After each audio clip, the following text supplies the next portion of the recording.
বিশ্বে? তাদের জন্য নিদর্শন না শিক্ষা না? এটা শিক্ষা। দেখুন আবু জেহেলকেও এই উম্মতের ফেরাউন বলা হতো। কেন? কারণ সে সত্যকে চিনেও প্রত্যাখ্যান করেছে। তাকে বদরের যুদ্ধে হত্যা করা হয়েছে। দুইজন ছোট ছোট কিশোর তাকে হত্যা করেছে, দুইজন মুয়াজ। দুইজন কি? এই মুয়াজ নাম জানতেন? মুয়াজ নাম বরকতময় নাম। দুই মুয়াজ, সিরাতের গ্রন্থ পড়ে দেখবেন আর রাহিকুল মাখতুম। দুইজন মুয়াজ, ছোট ছোট বাচ্চা যাদের বয়স 10 থেকে 15-র মধ্যে, 10 থেকে 15, এই দুই ভাই মিলে আবু জেহেলকে হত্যা করেছে। সুবহানাল্লাহ। এরপর আব্দুল্লাহ বিন মাসউদ রাদিয়াল্লাহু আনহু তিনি তার গর্দানটা কেটে রাসূলের সামনে উপস্থাপন করেছিলেন। সুবহানাল্লাহ। ওই গর্দান দেখে নবী সাল্লাল্লাহু আলাইহি ওয়াসাল্লাম বলেছিলেন যে এই হচ্ছে এই উম্মতের ফেরাউন। আবু জেহেলকে এই উম্মতের বলেন ফেরাউন। এখন আবু জেহেলের দলিল কি দিচ্ছি? আবু জেহেল যখন বদরের যুদ্ধ করতে গিয়েছিল তখন সে আগে যুদ্ধের মাঠে যায় নাই, সে আগে গিয়েছে কাবা ঘরে। কোথায় গিয়েছে? কাবা ঘর তখনও ছিল কিনা? কাবা ঘর তখনও ছিল এবং মানুষ তখনও হজ করত। বলতে পারেন যে কিরকম করে হজ করত? সেই হজের সিস্টেম আর আমাদের সিস্টেম এক ছিল না। তারা দাবি করত যে তারা ইব্রাহিম আলাইহিস সালামের সুন্নাহ ফলো করছে, তারা দাবি করত। এই দাবির উপর ভিত্তি করে তারা কাবা ঘরের ভিতরে 360টা মূর্তি ঢুকিয়েছিল। কয়টা? 360টা। এই মূর্তিগুলোর মধ্যে ইব্রাহিম আলাইহিস সালামের মূর্তিও ছিল, ইসমাইল আলাইহিস সালামের মূর্তিও ছিল। আসলে তারা তো আর জানতো না তারা কেমন দেখতে। তারা কি জানতো? এটা কাল্পনিক স্ট্যাচু তারা গঠন করেছিল এবং তার কাছে তারা সেজদা করত। তাদের ধারণা ছিল ইব্রাহিম আলাইহিস সালাম তো ভালো মানুষ, ভালো মানুষ না? তার কাছে চাইলেই আল্লাহর কাছে চাওয়া হবে। এমনটা আমাদের এখানে অনেকে মানুষের আকীদা আছে না, যে অনেক কবরে চলে গেছে মানুষ, তাদের আকীদা হচ্ছে এই মানুষ অনেক বুজুর্গ ছিল, তার কাছে চাইলেই আল্লাহর কাছে চাওয়া হয়। আকীদা একই কিনা? এগুলো শিরকি আকীদা। চাবেন কার কাছে? সরাসরি কার কাছে? আল্লাহর কাছে। কিসের ওসিলায় চাবেন? নিজের নেক আমলের ওসিলায় চাবেন, আল্লাহ পাকে তাওহীদের ওসিলায় চাবেন, আল্লাহ পাকে আসমাউল হুসনার ওসিলায় চাবেন, আল্লাহ পাকে সিফত নাম এগুলোর ওসিলায় চাবেন। ইনশাআল্লাহ আল্লাহ পাকে আপনার দোয়া কবুল করবেন। আল্লাহ পাক আমাদের সবার দোয়াগুলো কবুল করুন বলে আমি। এখন আবু জেহেল কাবা ঘরে গিয়ে কি করেছে? আবু জেহেল কাবা ঘরে গিয়ে আল্লাহকে বলছিল, আল্লাহুম্মা, ভালো করে শুনেন, আল্লাহুম্মা, হে আল্লাহ, ইন কুনতা তাআলাম, হে আল্লাহ আপনি যদি জানেন, আন্না মুহাম্মাদান আলাল হক, যে মুহাম্মদ সাল্লাল্লাহু আলাইহি ওয়াসাল্লাম সত্যের উপরে আছে, ফানসুরহু, তাহলে তাকেই সাহায্য করেন। কে দোয়া করছে এটা? কে দোয়া করছে? আচ্ছা, আবার বলছে আল্লাহুম্মা, হে আল্লাহ, ইন কুনতা তাআলাম, আপনি যদি জানেন, আন্না নাহনুল কুরাইশ আলাল হক, আমরা কুরাইশরা সত্যের উপরে আছি, ফানসুরনা, তাহলে আমাদেরকে সাহায্য করেন। কে দোয়া করছে? এখন বলেন তো আবু জেহেল আল্লাহ বিশ্বাস করে কিনা? আল্লাহ বলে যে একজন আছে, আবু জেহেল বিশ্বাস করে কিনা? তারপরে কেন সে মুশরিক হলো? কেন উম্মতের ফেরাউন হলো? কি কারণ? কারণ আল্লাহকে বিশ্বাস করা যথেষ্ট নয় যতক্ষণ না আপনি আল্লাহর বিধানের আনুগত্য করছেন। কথা কি বুঝতে পারছেন? আল্লাহর বিধানের আনুগত্য করার পরে আমি মুসলিম হচ্ছি। আল্লাহ পাকের বিধানের সামনে আত্মসমর্পণ করার মধ্য দিয়ে আমি কি হচ্ছি? মুসলিম হচ্ছি। যারা হিন্দু ভাই তারা কি বিশ্বাস করে না একজন ঈশ্বর আছে? জিজ্ঞাসা করে দেখেন, বিশ্বাস করে না? অবশ্যই বিশ্বাস করে। যারা বলছে যে 3 খোদা, আল্লাহ, নাউজুবিল্লাহ, ঈসা আলাইহিস সালাম আর রুহুল কুদুস, যারা 3 খোদায় বিশ্বাস করে এমন মানুষ আছে না পৃথিবীতে? তাদের সংখ্যা কিন্তু কোটি কোটি, প্রায় 200-300 কোটি মানুষ এগুলো বিশ্বাস করে। ওরা কি আল্লাহ বিশ্বাস করে না? করে কি না? ওরা কি বিশ্বাস করে না যে একজন আল্লাহ বলে একজন আছে? যারা বুদ্ধিস্ট তারা কি বিশ্বাস করে না যে আল্লাহ বলে একজন আছে? যারা ইহুদি তারা কি বিশ্বাস করে না যে আল্লাহ বলে একজন আছে? তাহলে আল্লাহ বলে একজন আছে, উপরওয়ালা একজন আছে, এই বিশ্বাস যথেষ্ট নয় যতক্ষণ না আপনি সেই আল্লাহর বিধানের সামনে আত্মসমর্পণ করছেন। আর আত্মসমর্পণ মানে কি? কিছু অংশ মানবো, কিছু অংশ মানবো না। আত্মসমর্পণ মানে কি? কিছু অংশকে মানবো, বাকি অংশ ছেড়ে দিব। যেটুকু মানলে আমার সুবিধা হয় ওইটুকু মানবো, যেগুলো মানলে আমার সুবিধা হয় না এগুলো ছেড়ে দিব। আত্মসমর্পণ মানে কি? আমি 2টা দলিল দিই, জাস্ট 2টা, শর্ট করে দিচ্ছি কারণ আমাদের আলোচনা অনেক লম্বা হবে ইনশাআল্লাহ। 2টা দলিল দিচ্ছি। এক, ইব্রাহিম আলাইহিস সালামকে যে আল্লাহ পাক বললেন তোমার স্ত্রী সন্তানকে রেখে আসো কাবা ঘরের কাছে, মনে আছে? মনে আছে কি নাই? আচ্ছা, ইব্রাহিম আলাইহিস সালাম কি প্রশ্ন করেছিলেন যে আমি কেন রেখে আসব? এর পিছনে যুক্তি কি, বিজ্ঞান কি, দর্শন কি? নাকি আল্লাহ বলেছেন বাস করেছেন? কোনটা? আল্লাহ বলেছেন, তিনি করেছেন। তিনি বলছেন, আল্লাহ বলছেন তোমার সন্তানকে কুরবানি করতে হবে, সন্তানের বয়স 10 বা 12 বছর। তিনি কি বলেছেন নিষ্পাপ বাচ্চাকে কেন হত্যা করব? এর পিছনে যুক্তি কি, এর পিছনে বিজ্ঞান কি, এর পিছনে দর্শন কি? আল্লাহ কাজটা তো ভালো মনে হচ্ছে না, এরকম করে প্রশ্ন করেছেন? নাকি আল্লাহ যা বলেছেন তাই করার জন্য প্রস্তুতি নিয়েছিলেন? কোনটা? এই কারণে ইব্রাহিম আলাইহিস সালামকে আল্লাহ পাক বলছেন আমার খলিল, আমার বন্ধু, ইয ক্বাল লাহু রাব্বুহু আসলিম, যখনই তার রব তাকে বলেছে আসলিম, আত্মসমর্পণ করো, ক্বালা আসলামতু লিরাব্বিল আলামিন, ইব্রাহিম বলেছে আমি আমার রবের সামনে আত্মসমর্পণ করলাম। সুবহানাল্লাহ। এই হলো মুসলিম। আর ইব্রাহিম আলাইহিস সালাম তোমাদের পিতা, মুসলিম জাতির পিতা, হুয়া সাম্মাকুমুল মুসলিমিন, যিনি তোমাদের নামকরণ করেছেন মুসলিম। মা কানা ইব্রাহিম ইয়াহুদিয়্যা ওয়ালা নাসরানিয়্যা, ইব্রাহিম একজন ইহুদিও ছিল না, নাসারাও ছিল না। ওয়ালাকিন কানা হানিফাম মুসলিমা, তিনি ছিলেন একজন হানিফ, একনিষ্ঠ মুসলিম। তাহলে ইব্রাহিম কেমন মুসলিম ছিলেন? প্রশ্ন করা মুসলিম না আত্মসমর্পণ করা মুসলিম? এখন মুসলিমদেরকে বোঝাতে হয় নামাজের বৈজ্ঞানিক ব্যাখ্যা কি, তারপর নামাজ পড়ে। যাকাতের অর্থনৈতিক ভিত্তি কি, যাকাতের সামাজিক সুফল কি বোঝাতে হয়, তারপর যাকাত দেয়। রমজানের মেডিকেল ব্যাখ্যা কি, রোজা রাখলে শরীর কিভাবে ভালো থাকে, এগুলো বোঝানোর পর রোজা রাখে। বোঝাতে হয় যে আল্লাহ পাকের বিধান যেগুলো আছে, যেমন চোরের হাত কেটে ফেলা, হ্যাঁ, ধর্ষকের শাস্তি দেওয়া, মৃত্যুদণ্ড দেওয়া প্রকাশ্যে, এগুলো বোঝাতে হয় যেগুলোর সামাজিক পলিটিক্যাল ভিত্তি আছে, এগুলো দিলে সোশ্যালি শান্তি কায়েম হয়। বোঝানোর পরেও তারা মানতে চায় না। ইব্রাহিম আলাইহিস সালাম আল্লাহর আদেশ আসার সাথে সাথেই আত্মসমর্পণ করতেন। এই হলো মুসলিম। তাহলে ইসলাম কাকে বলে? আত্মসমর্পণ, নাকি কিছু অংশ মানবো আর কিছু অংশ মানবো না? এখন আমরা যে কিছু অংশ মানি কিছু অংশ মানি না, এটা দেখার জন্য আপনাকে রমজান মাস পর্যন্ত অপেক্ষা করতে হবে। কিরকম? রমজান মাসে দেখবেন যে নামাজ পড়লো মাশাআল্লাহ, তারাবির নামাজ, ব্যবসা করতে গিয়ে দেখবেন মাপে কম দিবে। তার মানে সে নামাজ ইবাদত বন্দেগীর জীবনে আল্লাহকে মানে ঠিকই, অর্থনৈতিক জীবনে আল্লাহকে মানে। ওখানে তার কাছে মনে হচ্ছে আল্লাহ দেখছেন না, এখানে আমি যা ইচ্ছা তাই করতে পারবো। একজন পরেজগার ব্যক্তি, তাহাজ্জুদ গোজার, মাশাআল্লাহ, রাতে তাহাজ্জুদ পড়েন, দেখবেন অফিসে গিয়েছে, আদালত, অন্য জায়গায় গিয়েছে, চাকরি ক্ষেত্রে, সেখানে গিয়ে টেবিলের তল দিয়ে টাকা নেওয়া শুরু করেছে। তার ধারণা যে এখানে আল্লাহ তাকে দেখছে না, নামাজে আল্লাহ তাকে দেখছে। আবার আমাদের দিনই বোন অনেকে রোজা রাখে, মাশাআল্লাহ, রোজা রেখেও দেখবেন সিরিয়াল দেখছে, গীবত করছে, বেপরদা হয়ে বাইরে ঘুরছে, করছে কিনা? আবার রোজাও কিন্তু রাখছে। তার মানে তার ধারণা যে ইবাদত বন্দেগীর জীবনে আল্লাহ আমাকে, এখানে লা ইলাহা ইল্লাল্লাহ ঠিক আছে, মুহাম্মাদুর রাসূলুল্লাহ ঠিক আছে, কিন্তু শরঈ পর্দার ক্ষেত্রে, অন্যান্য জীবনের অন্যান্য ক্ষেত্রে আমি লা ইলাহা ইল্লাল্লাহ মুহাম্মাদুর রাসূলুল্লাহর পরোয়া করছি না। আমরা অনেক মানুষকে দেখেছি ব্যক্তিগতভাবেও এবং সোশ্যালিও, ইবাদত বন্দেগীর জীবনে পাক্কা মুসলমান, একদম কপালে সেজদার দাগ পড়ে গেছে, পায়ের মধ্যে সেজদার দাগ পড়ে আছে, ওই ব্যক্তি অর্থনৈতিক জীবনে গিয়ে পাক্কা সুদখোর, আছে কি নাই? এমন লোকের অভাব আছে? আমরা মোটামুটি অনেকেই এর মধ্যে ইনভলভ হয়ে যাই। আমরা একটা জিনিস বোঝাতে ব্যর্থ হচ্ছি, এবং এই মাহফিলের সিজনে এই একটা দাওয়াতই আমি দেওয়ার চেষ্টা করেছি, সেটা হলো নিজেকে এবং আপনাদেরকেও, যে ইসলাম আংশিক কোনো জীবন ব্যবস্থা নয়। ইসলামের মধ্যে প্রতিটা বিষয়ের হেদায়েত আছে। আমি মানতে পারি না পারি, আগে আমাকে আত্মসমর্পণ করতে হবে, নাকি? আমি হয়তো মানতে পারছি না, আমি জানি এই যুগে 100% ইসলাম পালন করা এত সহজ নয়। এটা কথা বলা সহজ, কিন্তু কাজ করা এতটা সহজ নয়। যদি করতে চাই পাহাড়ে চলে যাওয়া লাগবে, পাহাড়ে গরু ছাগল চড়াইতে হবে, ওখানে একদম ফিতনামুক্ত পরিবেশে নিজের চাষবাস করে খাইতে হবে, ছাগলের দুধ ধোয় খাইতে হবে, ওখানে আজান দেওয়া লাগবে, একামত দিয়ে আজান নামাজ পড়া লাগবে, ফিতনা থেকে দূরে থাকা লাগবে, তাহলে 100% পালন করতে পারবো হয়তো। এই সমাজে, এই সামাজিক ব্যবস্থায় থেকে 100% ইসলাম পালন করা, যে বলবে সে মিথ্যা কথা বলছে। আমি যদি বলি আমি মিথ্যা কথা বলছি। 100% ইসলাম পালন করা এই যুগে এত সহজ নয়, এত সহজ নয়। কিন্তু আমি জানি সহজ নয়, কিন্তু আমরা তো নিয়াত করতে পারি, নাকি? যে আল্লাহ, আমি বিশ্বাস করি কোরআন এবং সুন্নাহই চূড়ান্ত, এবং এর মধ্যেই জীবনের সবকিছুর হেদায়েত আছে। আল্লাহ, আমি এর সামনে আত্মসমর্পণ করলাম, তুমি আমাকে পরিপূর্ণ জীবনে ইসলাম পালনের তৌফিক দাও আল্লাহ। এই দোয়াটা করা যায় তো? এই নিয়াতটা তো করা যায়। ইন্নামাল আমালু কি? ইন্নামাল আমালু বিনিয়াত। কাজের ফলাফল ডিপেন্ড করে কিসের উপরে? নিয়াতের উপরে। তো নিয়াতটা করি ইনশাআল্লাহ। এখন নামাজ পড়তে পারছি, কালকে দাড়িও রাখবো ইনশাআল্লাহ। কালকে দাড়ি রেখেছি, পাক্কা মুসল্লি হয়েছি, ফরজ আদায় করছি, কালকে সুন্নত নফলও করবো ইনশাআল্লাহ। নামাজ ঠিক হয়ে গেছে আলহামদুলিল্লাহ, তাহাজ্জুদ পর্যন্ত পড়ছি।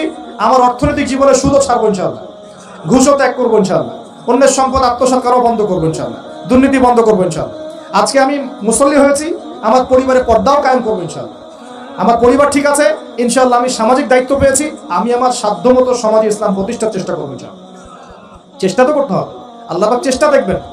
যদি চেষ্টাটাও না করি, আল্লাহর কাছে কি জবাব দিব, কি মুখ দেখাবো? আমাদের সবাইকে নবী সাল্লাল্লাহু আলাইহি ওয়াসাল্লামের সামনে মুখ দেখাতে হবে না? একবার দেখাতে হবে ইচ্ছায় হোক আর অনিচ্ছায় হোক, আর একবার দেখাতে হবে ঐচ্ছিকভাবে। বুঝাচ্ছি কিভাবে? ইচ্ছায় হোক আর অনিচ্ছায় হোক কোথায়? কবরে। কোথায়? সবাইকে দেখানো হবে। আমি, আপনি, এভরিবডি, সবাই দেখবে আমাদের নবী মুহাম্মদ সাল্লাল্লাহু আলাইহি ওয়াসাল্লামের এই নূরানি চেহারা, সবাই দেখবে ইনশাআল্লাহ। আল্লাহ পাক প্রশ্ন করবেন, ফেরেশতাদের মাধ্যমে প্রশ্ন করাবেন, মান হাযার রাজুল বুইসা ফিকুম, এই ব্যক্তিকে যাকে তোমাদের কাছে পাঠানো হয়েছে। পৃথিবীতে যদি আমরা রাসূলের সুন্নাহ মতো চলতে পারি বা চলার চেষ্টা করি ইনশাআল্লাহ, সেই ব্যক্তি বলতে পারবে যে তিনি হচ্ছেন রাসূলুল্লাহ সাল্লাল্লাহু আলাইহি ওয়াসাল্লাম। আমি আল্লাহর কিতাব পড়ে জেনেছিলাম যে তিনি আল্লাহ রাসূল সাল্লাল্লাহু আলাইহি ওয়াসাল্লাম। আর যারা দুনিয়াতে চেষ্টা পর্যন্ত করবে না তারা কি উত্তর দিতে পারবে? তাই মনে হয়। আর একবার হচ্ছে ঐচ্ছিক, এটা কেমন? রাসূল সাল্লাল্লাহু আলাইহি ওয়াসাল্লাম হাউজে কাউসারের সামনে দাঁড়িয়ে থাকবেন, আকাশের তারা যত বেশি তার চেয়ে বেশি হবে পানপাত্র, গ্লাস। তো নবী সাল্লাল্লাহু আলাইহি ওয়াসাল্লাম সবাইকে হাউজে কাউসারের পানি পান করাবেন। ওই দিন অন্য কোনো ব্র্যান্ডের পানি চলবে না, শুধু হাউজে কাউসারের পানি চলবে। মাম পানি, প্রাণ পানি, সব পানি নাই, শুধু হাউজে কাউসারের পানি। কথা বুঝতে পারছো? কোনো ড্রিঙ্কস নাই, সফট ড্রিঙ্কস, হার্ড ড্রিঙ্কস, কোনো ড্রিঙ্কস নাই, শুধু কি হাউজে কাউসারের পানি। এই পানি ছাড়া কোনো পানি নাই। এই পানি যে খাবে, এই যে 50,000 বছরের সমান দিন, কিয়ামতের দিন, এই দিনে সে ইনশাআল্লাহ পিপাসার্ত হবে না, সে আর কোনোদিনও পিপাসার্ত হবে না। আর যে ব্যক্তি পান করতে পারবে না তার কি অবস্থা সেটা বুঝতেই পারছেন। সবাইকে নবীজি পান করাতে থাকবেন, হঠাৎ পর্দা পড়ে যাবে, হঠাৎ একটা পর্দা পড়ে যাবে, অদৃশ্য পর্দা। নবীজি বলবেন ইন্নাহু মিন্নি, এরা তো আমার উম্মত। কেন পর্দা পড়ে গেল? আল্লাহ পাক জানিয়ে দিবেন, ইয়া রাসূলুল্লাহ সাল্লাল্লাহু আলাইহি ওয়াসাল্লাম, ইয়া নবী আল্লাহ, হে আল্লাহর নবী, আপনি জানেন না, ইন্নাকা লা তাদরি, আপনি জানেন না, মা আহদাসু বা'দাকা, আপনার ইন্তেকালের পরে এরা আপনার শরীয়তের মধ্যে কত নতুন নতুন বেদাত চালু করেছে, কত নতুন নতুন আমল চালু করেছে, আকীদা চালু করেছে, এটা আপনি জানেন না। ইন্নাকা লা তাদরি মা আহদাসু বা'দাক, সহিহ বুখারীর মধ্যে হাদিস আছে। নবীজি তখন বলবেন সুহকান সুহকান, দূর হও দূর হও, লিমান গায়্যারা বা'দি, যারা আমার পরে দিনকে পরিবর্তন করেছো তারা দূর হয়ে যাও। প্রিয় ভাইরা, আমরা নিয়াত করতে পারি তো ইনশাআল্লাহ যে আমরা জীবনের প্রতিটা ক্ষেত্রে রাসূলের সুন্নাহ মেনে চলার চেষ্টা করব ইনশাআল্লাহ।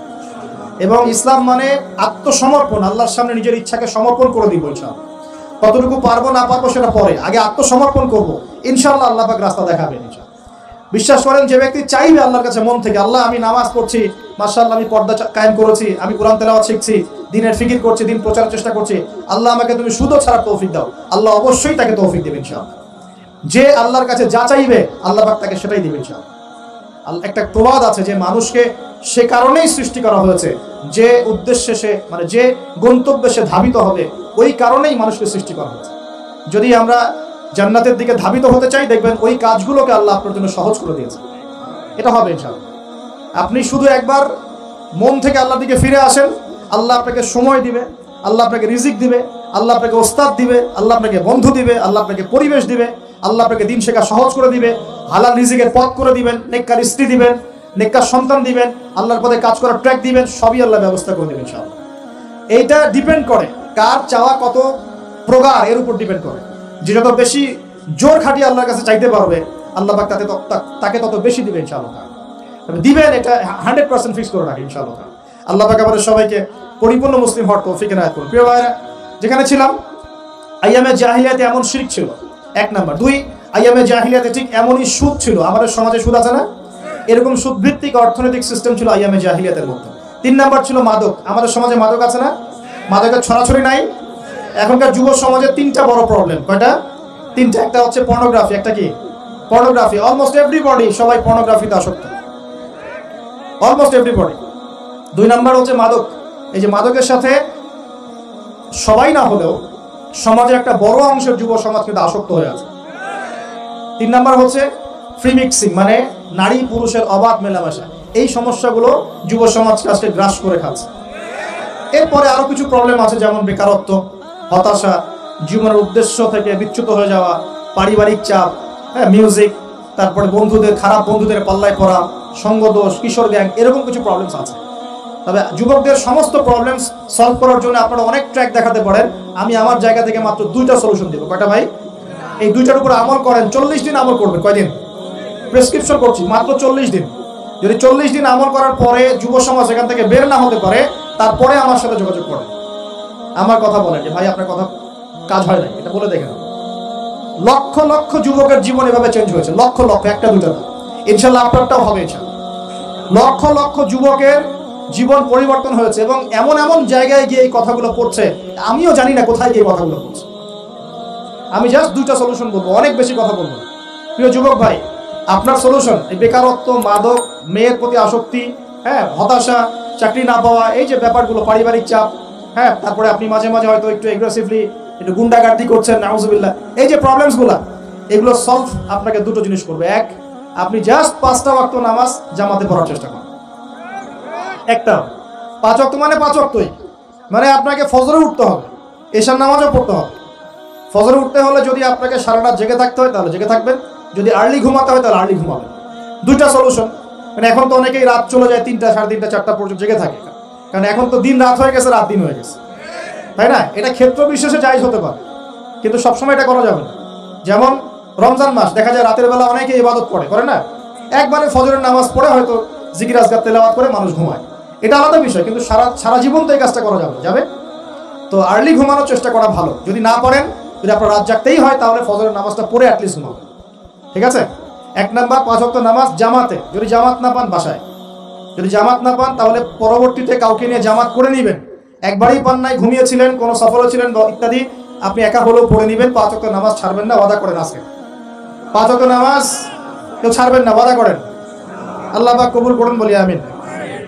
এই নামাজ, ইন্না সালাতা তানহা আনিল ফাহশাই ওয়াল মুনকার, আল্লাহ পাক নিজে বলেছেন এই নামাজ সমস্ত পাপের কাছ থেকে তোমাকে দূরে রাখবে ইনশাআল্লাহ, ইনশাআল্লাহ। আর একটা কথা মনে রাখবেন, যে নবীর শান শওকত নিয়ে আমরা আলোচনা করেছি এবং করতে যাচ্ছি, রাসূলুল্লাহ সাল্লাল্লাহু আলাইহি ওয়াসাল্লাম মুমূর্ষ অবস্থায়, একদম মুমূর্ষ অবস্থায় উম্মতের জন্য যে নসিহতগুলো করেছেন, তার মধ্যে একটা হচ্ছে as-সালাত ওয়া মা মালাকাত আইমানুকুম, নামাজের ব্যাপারে যত্নবান হয়েও এবং তোমাদের অধীনস্থদের ব্যাপারে যত্নবান হয়েও। এই দুটা কথা। শেষ ওয়ার্ড মানুষ কি বলতে পারে? আপনার বাবা যখন ইন্তেকাল করেছেন, হয়তো শেষ কথা বলেছেন তোর মাকে দেখিস, ঠিক আছে, তোর বোনদেরকে দেখিস, বাবা আমার এই বিষয়গুলো আমি ছেড়ে গেলাম, তুই দেখিস। আচ্ছা, আছে না এমন? মা অনেকে চলে গেছে, মা শেষে বলেছে বাবা ছোট বোনটাকে দেখিস। আপনি লাস্ট কথাকে কত বেশি গুরুত্ব দিয়েছেন। যাদের পিতামাতা চলে গেছে এবং শেষ সময় তারা কাছে থাকার সৌভাগ্য ছিল, তারা কিন্তু বুঝতে পারে শেষ কথার কত গুরুত্ব আছে কি নাই, গুরুত্ব আছে কি নাই। শেষ কথা মানুষ সবচেয়ে কঠিনভাবে মনে রাখে কি না? নবী সাল্লাল্লাহু আলাইহি ওয়াসাল্লাম আমাদের সবার নেতা, আমাদের নবী, আমাদের আদর্শ, আমাদের সবচেয়ে উসওয়াতুল হাসানা, যাকে আল্লাহ পাক এই পুরো রাহমাতুল লিল আলামিন হিসেবে সৃষ্টি করেছেন। উম্মতের সমস্ত কবিরা গুনাহগার মানুষের জন্য সুপারিশ করে আল্লাহর হুকুমে তাদেরকে জান্নাতে নিয়ে যাবেন ইনশাআল্লাহ। সবাই যখন নিজেকে নিয়ে ব্যস্ত থাকবে, তিনি তখন উম্মতকে নিয়ে ব্যস্ত থাকবেন ইনশাআল্লাহ। একটা হাদিসে তিনি উম্মতকে ভাইও বলে সম্বোধন করেছেন। কাশ আমি যদি আমার ভাইদেরকে দেখতে পেতাম, হাদিসটা সহিহ, কাশ আমি যদি আমার ভাইদেরকে দেখতে পেতাম। সাহাবীরা বলছেন আমরা কি আপনার ভাই নই? নবীজি বলছেন না, তোমরা না, তোমরা আমার সাহাবী। আমার ভাই তারা যারা আমার পরে আসবে, তোমাদের পরে আসবে, আমাকে না দেখেই ঈমান নিয়ে আসবে ইনশাআল্লাহ। এখানে কি আপন ভাই বোঝানো হচ্ছে? সেটা বোঝানো হচ্ছে না। এখানে বোঝানো হচ্ছে কাছের, আমার আত্মার সাথে সম্পর্ক ওদের। আমাকে না দেখেই তারা আমার প্রতি বিশ্বাস করবে ইনশাআল্লাহ। করবে কিনা?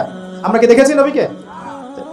এই মহান ব্যক্তিত্ব জীবনের শেষের দিকে আমাদেরকে নসিহত করেছেন, as-সালাত, নামাজ ধরে রাখো, নামাজ ধরে রাখো। বসেন। ওয়া মা মালাকাত আইমানুকুম, এবং তোমাদের অধীনস্থদের ব্যাপারে সতর্ক থাকো। অধীনস্থ মানে কি? অধীনস্থ মানে কি বলেন দেখি? আপনার স্ত্রী আপনার অধীনে থাকে? সন্তান সন্ততি অধীনে থাকে? থাকে না? থাকে। কোন কোন ক্ষেত্রে পিতা মাতাও কি আমাদের অধীনে থাকে না? মানে আমরা আর্ন করতে পারি, পিতা মাতা আর্ন করতে পারেন, উপার্জন করতে পারে না। পিতা মাতাকে চালানো লাগে না আপনাদেরকে অনেক সময়, হয় কি না? অধীনস্থ মানে আপনার আন্ডারে যে মানুষরা আছে, এই মানুষদের ব্যাপারে, তাদের হকের ব্যাপারে সতর্ক থাকবে। কে বলেছেন এটা? আচ্ছা, এখান থেকে নামাজের গুরুত্ব বুঝতে পারলাম কি? যুব সমাজের সলিউশন 1 নাম্বার, 5 ওয়াক্ত নামাজ জামাতে পড়ার চেষ্টা করবেন। আল্লাহ পাক তৌফিক এনায়েত করুন, বলি আমিন। 2 নাম্বারটা হচ্ছে, আমার সামনে একটা কিতাব আছে, কিতাবটার নাম কি? সবাই পড়তে জানি ইনশাআল্লাহ? কারা কারা পড়তে জানেন না? অনেস্টলি হাত তোলেন দেখুন। জানেন না? আপনারাই জানেন না? আচ্ছা, ঠিক আছে, বসেন, শরমের কিছু নাই। যারা জানেন না, ওয়াদা করেন যে আগামী রমজান মাসে, এই রমজান মাসের মধ্যেই কোরআন তিলাওয়াত করা শিখব ইনশাআল্লাহ। বাঙালি একটা আবেগী জাতি।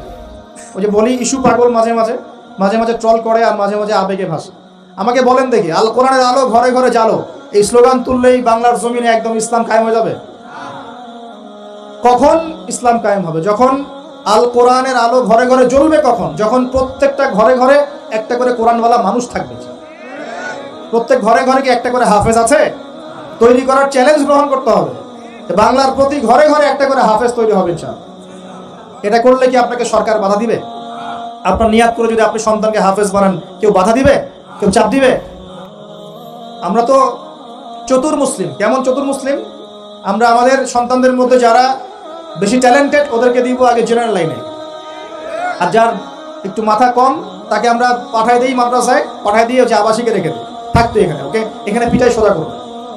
আপনাদের কি মনে হয় যে কোরআন সুন্নাহর জ্ঞানটা অর্জন করার জন্য মাথায় ঘিলুর দরকার নাই? এমনটা মনে হয়? কোরআন এবং সুন্নাহর জ্ঞান অর্জন করতে সবচেয়ে বেশি প্রজ্ঞা লাগে, সবচেয়ে বেশি মাথা কাটাতে হয়, সবচেয়ে ট্যালেন্টেড ছেলেটাকে দেওয়া লাগতো কোরআন। আমরা উল্টা চলি। এই কারণে দেখা যায় যে কোরআন সুন্নাহ হাতে নিয়েও আমরা এখন ওয়ার্ল্ড অ্যাফেয়ার্সকে ডিল করতে পারছি না, আমরা ওয়ার্ল্ডকে চ্যালেঞ্জ করতে পারছি না। কেন? আল্লাহ রাব্বুল আলামিন আমাদের সবাইকে কোরআন শেখার তৌফিক দান করুন। আল কোরআনের আলো ঘরে ঘরে জ্বলবে তখনই যখন ইনশাআল্লাহ তাআলা আপনাদের প্রত্যেকের ঘরে একটা করে কোরআনওয়ালা মানুষ তৈরি হবে। ইনশাআল্লাহ পারা যাবে তো ইনশাআল্লাহ? নাকি কোরআন সুন্নাহ খালি আলেম ওলামাদের চর্চা করেই হবে? আপনাদের পড়ারও দরকার নাই, জানারও দরকার নাই, বোঝারও দরকার নাই। এখন ব্যাপারটা কেমন? কোরআন কি শুধু আল্লাহ পাক আলেমদের জন্য পাঠিয়েছেন, নাকি শুধু মুসলিমদের জন্য পাঠিয়েছেন, না পুরো মানব জাতির জন্য? পুরো মানব জাতির জন্য আল্লাহ কোরআন পাঠিয়েছেন। ওয়াদা করা যাবে ইনশাআল্লাহ? যুব সমাজ ইনশাআল্লাহ আমরা কোরআন তেলাওয়াত তো শিখবই, অর্থ বুঝবো ইনশাআল্লাহ। রাজি আছি ইনশাআল্লাহ? এই রমজান মাসে আল কোরআন এক খতম দিবেন ইনশাআল্লাহ। প্রত্যেকদিন এক পারা করে তেলাওয়াত করার চেষ্টা করবেন, আল্লাহ তৌফিক দান করুন। আর যারা আমরা তেলাওয়াত করতে পারি আমরা চেষ্টা করব আলিফ লাম মিম থেকে একদম মিনাল জিন্নাতি ওয়ান নাস পর্যন্ত অর্থ সহ পড়ার জন্য। পারবো তো ইনশাআল্লাহ? আল্লাহ তৌফিক দান করুন বলি আমিন। যেটা বলছিলাম, আইয়ামে জাহিলিয়াতে এই প্রবলেমসগুলো ছিল, আপনাকে আমি আস্তে আস্তে এখন মেরাজের দিকে নিয়ে যাচ্ছি। আইয়ামে জাহিলিয়াতের প্রবলেমস কি বললাম? 1 নাম্বার কি ছিল ভাই? শিরকের পাপ। 2 নাম্বার বলেন আমার সাথে, রিবা মানে সুদ। 3 নাম্বার মাদক, যেটা আমাদের সমাজে আছে কি নাই? 4 নাম্বার হচ্ছে মেয়েদের অবমাননা, মেয়ে নারী জাতিকে সেখানে খুব একটা মূল্যায়ন করা হতো না। আপনাদের কি মনে হয় এখন খুব মূল্যায়ন করা হয়? হ্যাঁ, এখন খুব মূল্যায়ন করা হয় না? এখন মূল্যায়ন করা হয় ঠিকই, কিন্তু তাদের দেহটাকে কিসে মূল্যায়ন করা হয়? এই দেহটাকেই মূল্যায়ন করা হয়, তাদের ডিগনিটি, তাদের সম্মানকে মূল্যায়ন করা হচ্ছে না। আমরা কত বড় ভণ্ড দেখবেন, নারী অধিকারের কথা বলি কিন্তু পতিতালয়গুলোকে বন্ধ করি না।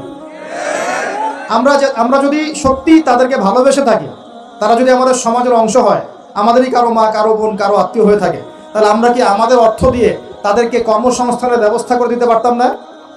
কয়জন এই কাজটা করেছে? কয়জন এই কাজটা করেছে বা করার হিম্মত দেখাচ্ছে? ওদেরকে রেখেও দিবে, তাদেরকে ভোগও করবে, করে আবার ওদের অধিকারের আন্দোলনও করবে। কত বড় ভণ্ড জাতি চিন্তা করবে।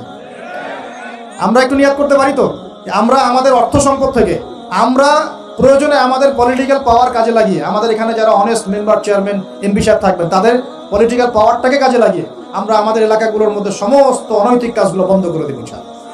এবং ওই মেয়েদেরকে আমরা ভালো কোনো কর্মসংস্থানের ব্যবস্থা করে দিব। দেখবেন কোনোদিনও শেষেচ্ছা এই পথে পা বাড়াবে না ইনশাআল্লাহ। কোনো মেয়ের কি এই কাজ করতে ভালো লাগে আপনার মনে হয়? কোনো মেয়ে চায় না যে সম্মান বিক্রি করে খেতে হবে, হয়তো পেটের দায়ে বা সামাজিক অন্ধকার জগতে পা বাড়িয়ে দালালের খপ্পরে পড়ে, বা এই যে নারী লিপ্সু কিছু পুরুষ মানুষের খপ্পরে পড়ে এই পথে চলে গেছে। এরা যদি আমাদের আত্মীয় হতো, আমাদের বংশে কেউ হতো, আমাদের কারো মা, কারো বোন, কারো স্ত্রী হতো, তাহলে কি আমরা সমাজে মুখ দেখাতে পারতাম? আমরা কি পশ্চিমা হয়ে গেলাম নাকি? পশ্চিমাদের সমাজে এগুলো জায়েজ। পশ্চিমা সমাজে একটা মানুষ, একটা ছেলে বিয়ের আগে 15-20টা মেয়ের সাথে সেক্স করে, জানেন এগুলো? রিপোর্ট দেখেন, পশ্চিমা সমাজে প্রতি 6 মিনিটে একটা করে মেয়ে ধর্ষিত হয়। ফ্রি মিক্সিং পর্নোগ্রাফি ওখানে জায়েজ। $92 বিলিয়ন ব্যবসা করে এক বছরে তারা পর্ন ইন্ডাস্ট্রির মধ্য দিয়ে। রিসার্চ করে দেখেন, ওদের ওখানে সমকামিতা বৈধ, ছেলে ছেলের সাথে জেনা করতে পারে না। এমনি কি ভূমিকম্প আসে? এইসব পাপের কারণেই তো আসে। আল্লাহর আযাব গজব কি এমনি আসে? এইসব কারণেই তো আসে। আর এই পাপগুলো তো আমরা এখন আমাদের সমাজে এগুলো জায়েজ করে নিচ্ছি না। ওরা সারা বিশ্বে সুদকে ছড়িয়ে দিয়েছে, ওরা ছড়িয়ে দিয়েছে। সারা বিশ্বে পর্নোগ্রাফি কারা ছড়িয়ে দিয়েছে? ওরা ছড়িয়ে দিয়েছে। সারা বিশ্বে ফ্রি মিক্সিং কারা ছড়াচ্ছে? ওরা ছড়াচ্ছে। প্রত্যেকটা সেক্টরে ফাসাদ সৃষ্টি করেছে এরা। এই জন্য বলি আমি মাঝে মাঝে যে ইয়াজুজ আর মাজুজ আছে না, দুটা প্রজাতি, এদের খাসলত চরিত্র এদের মধ্যে পাওয়া যায়। ইয়াজুজ আর মাজুজ সারা বিশ্বে ফাসাদ সৃষ্টি করবে। সূরা কাহফ পড়ে দেখেন, ইন্না ইয়াজুজ ওয়া মাজুজ মুফসিদুনা ফিল আরদ। ইয়াজুজ আর মাজুজ সারা পৃথিবীতে ফাসাদ, ফিতনা ছড়াই দিবে। এরা কি সারা পৃথিবীতে ফিতনা ছড়াই দেয় নাই? আমি কিন্তু বলছি না যে এরা ইয়াজুজ মাজুজ, আমি কিন্তু এই কথা বলি। বলছি ইয়াজুজ মাজুজের চরিত্র এদের মধ্যে পাওয়া যায়।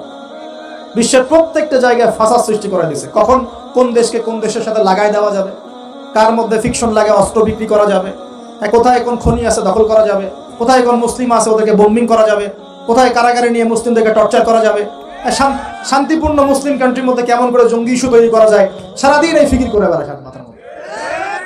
এখন সবকিছু বাদ দিয়ে এখন শিক্ষাক্ষেত্রে মাথা ঢুকানোর চেষ্টা করছে।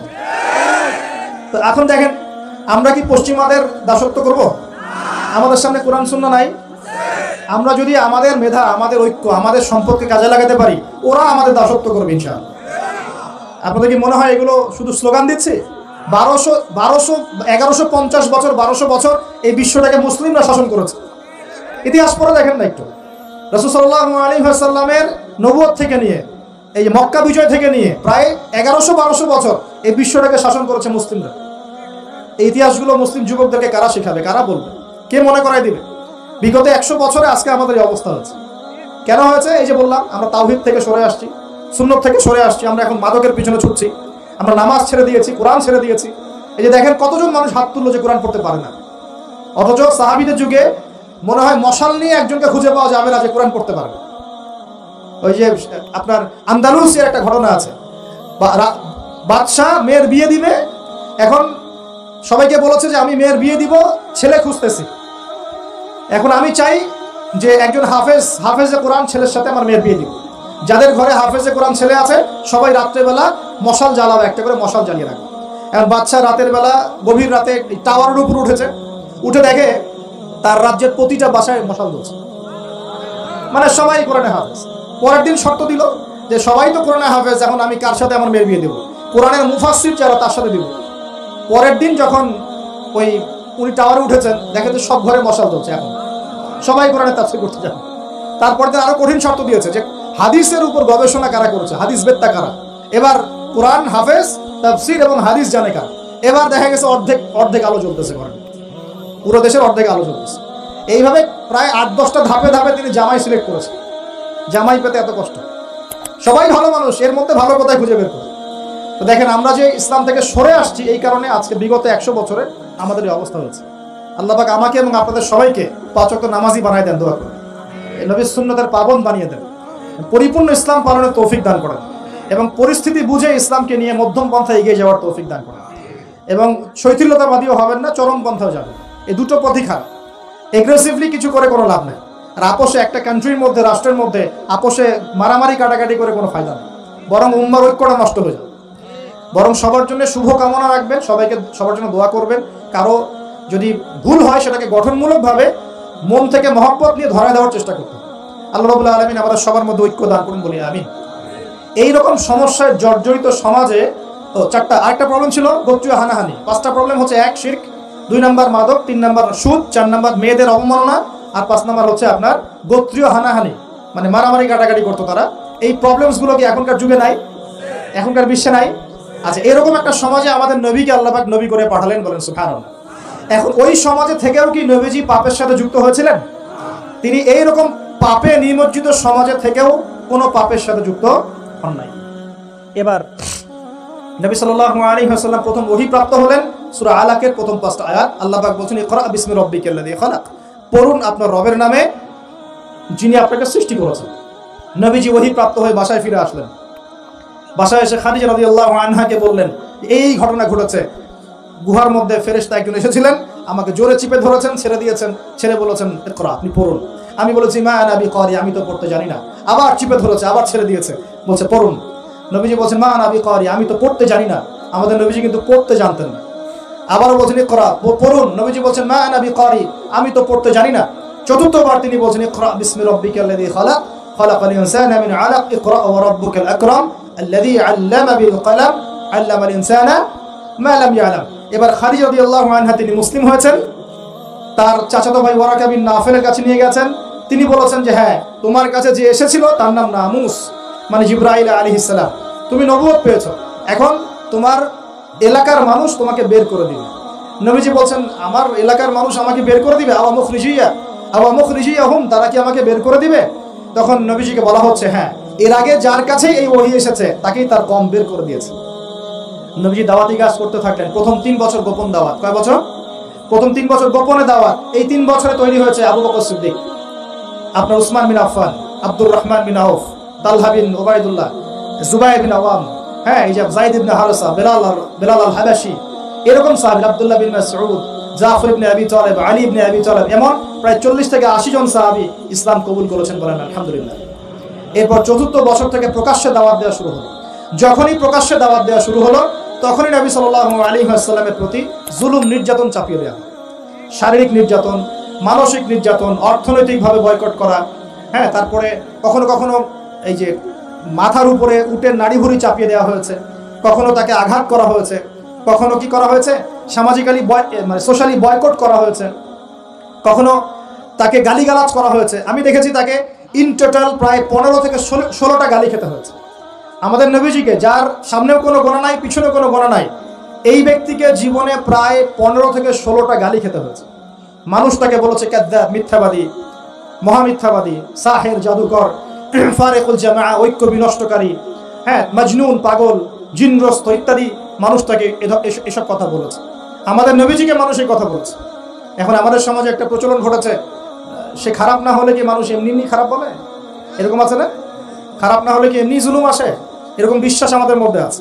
আমাদের নবীজিকে হকের উপর থাকার পরেও জীবনে প্রায় 15 থেকে 16টা গালি খেতে হয়েছে। তারপরে আমি স্টাডি করে দেখেছি তাকে জীবনে প্রায় 14 থেকে 15 বার মানুষ হত্যা করার চেষ্টা করেছে। কতবার? 14 থেকে 15 বার। এমনকি মক্কা বিজয়ের দিন যখন তিনি কাবা ঘর তাওয়াফ করছিলেন, ওই সময় একজন ব্যক্তি ভিতরে ছুরি নিয়ে এসে তাকে মারার চেষ্টা করেছে। কি বলবেন? এখন নবী সাল্লাল্লাহু আলাইহি ওয়াসাল্লামের চেয়ে ভদ্র কোনো মানুষ আছে? নম্র হিতাকাঙ্ক্ষী কোনো মানুষ আছে? উত্তম চরিত্রের কেউ আছে? তাহলে তার জীবনে এমন কেন হয়? উত্তর, যখন আপনি পরিপূর্ণ হকের উপর থাকবেন তখন আপনাকে চতুর্দিক থেকে বাধা পেতে হবে।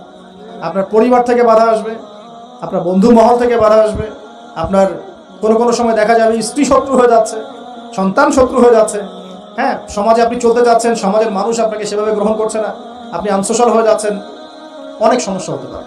তবে এরপরেও কি হক ছেড়ে দেওয়া যাবে? আল্লাহ পাক সবাইকে হকের উপর থাকার তৌফিক দান করুন। এখন এইভাবে চলতে চলতে এক পর্যায়ে নির্যাতনের মাত্রা এত বেশি হলো যে সাহাবীরা নবীর কাছে এসে বলছেন, ইয়া রাসূলুল্লাহ, তাদের প্রতি বদদোয়া করেন যাতে আল্লাহ তাদেরকে ধ্বংস করে দেন। তখন নবীজি বলছেন, দেখো, তোমরা খুব তাড়াহুড়া করছো, আমি তোমাদেরকে জানিয়ে দিচ্ছি আল্লাহ পাক এই দিন ইসলামকে মাশরিক মাগরিব পর্যন্ত পৌঁছে দিবেন। এমনকি একটা কাঁচা ঘর, একটা পাকা ঘর বাদ থাকবে না যেখানে আল্লাহ পাক লা ইলাহা ইল্লাল্লাহ কালিমা ঢুকিয়ে দেবেন না। কিন্তু তোমরা খুব তাড়াহুড়া করছো। তখন তিনি সাহাবীদেরকে বললেন, তোমরা আবিসিনিয়ায় হিজরত করো। কোন জায়গা ভাই? আবিসিনিয়া কোন দিকে? এখন এই যে ইথিওপিয়া নাম শুনে, ইথিওপিয়া, ইরিত্রিয়া নাম শুনেছেন? এই জায়গার ছিল আগে আবিসিনিয়া। সেখানে একজন বাদশা ছিলেন, তার নাম বাদশা নাজাশী। কি নাম? বাদশা নাজাশী। এবং তিনি কিন্তু খ্রিস্টান ছিলেন। এই সমকামীদের মতো খ্রিস্টান ছিলেন না, যারা ঈসা আলাইহিস সালামকে আল্লাহর সন্তান বলে এইরকম খ্রিস্টান ছিলেন না। তিনি একজন সৎ খ্রিস্টান ছিলেন।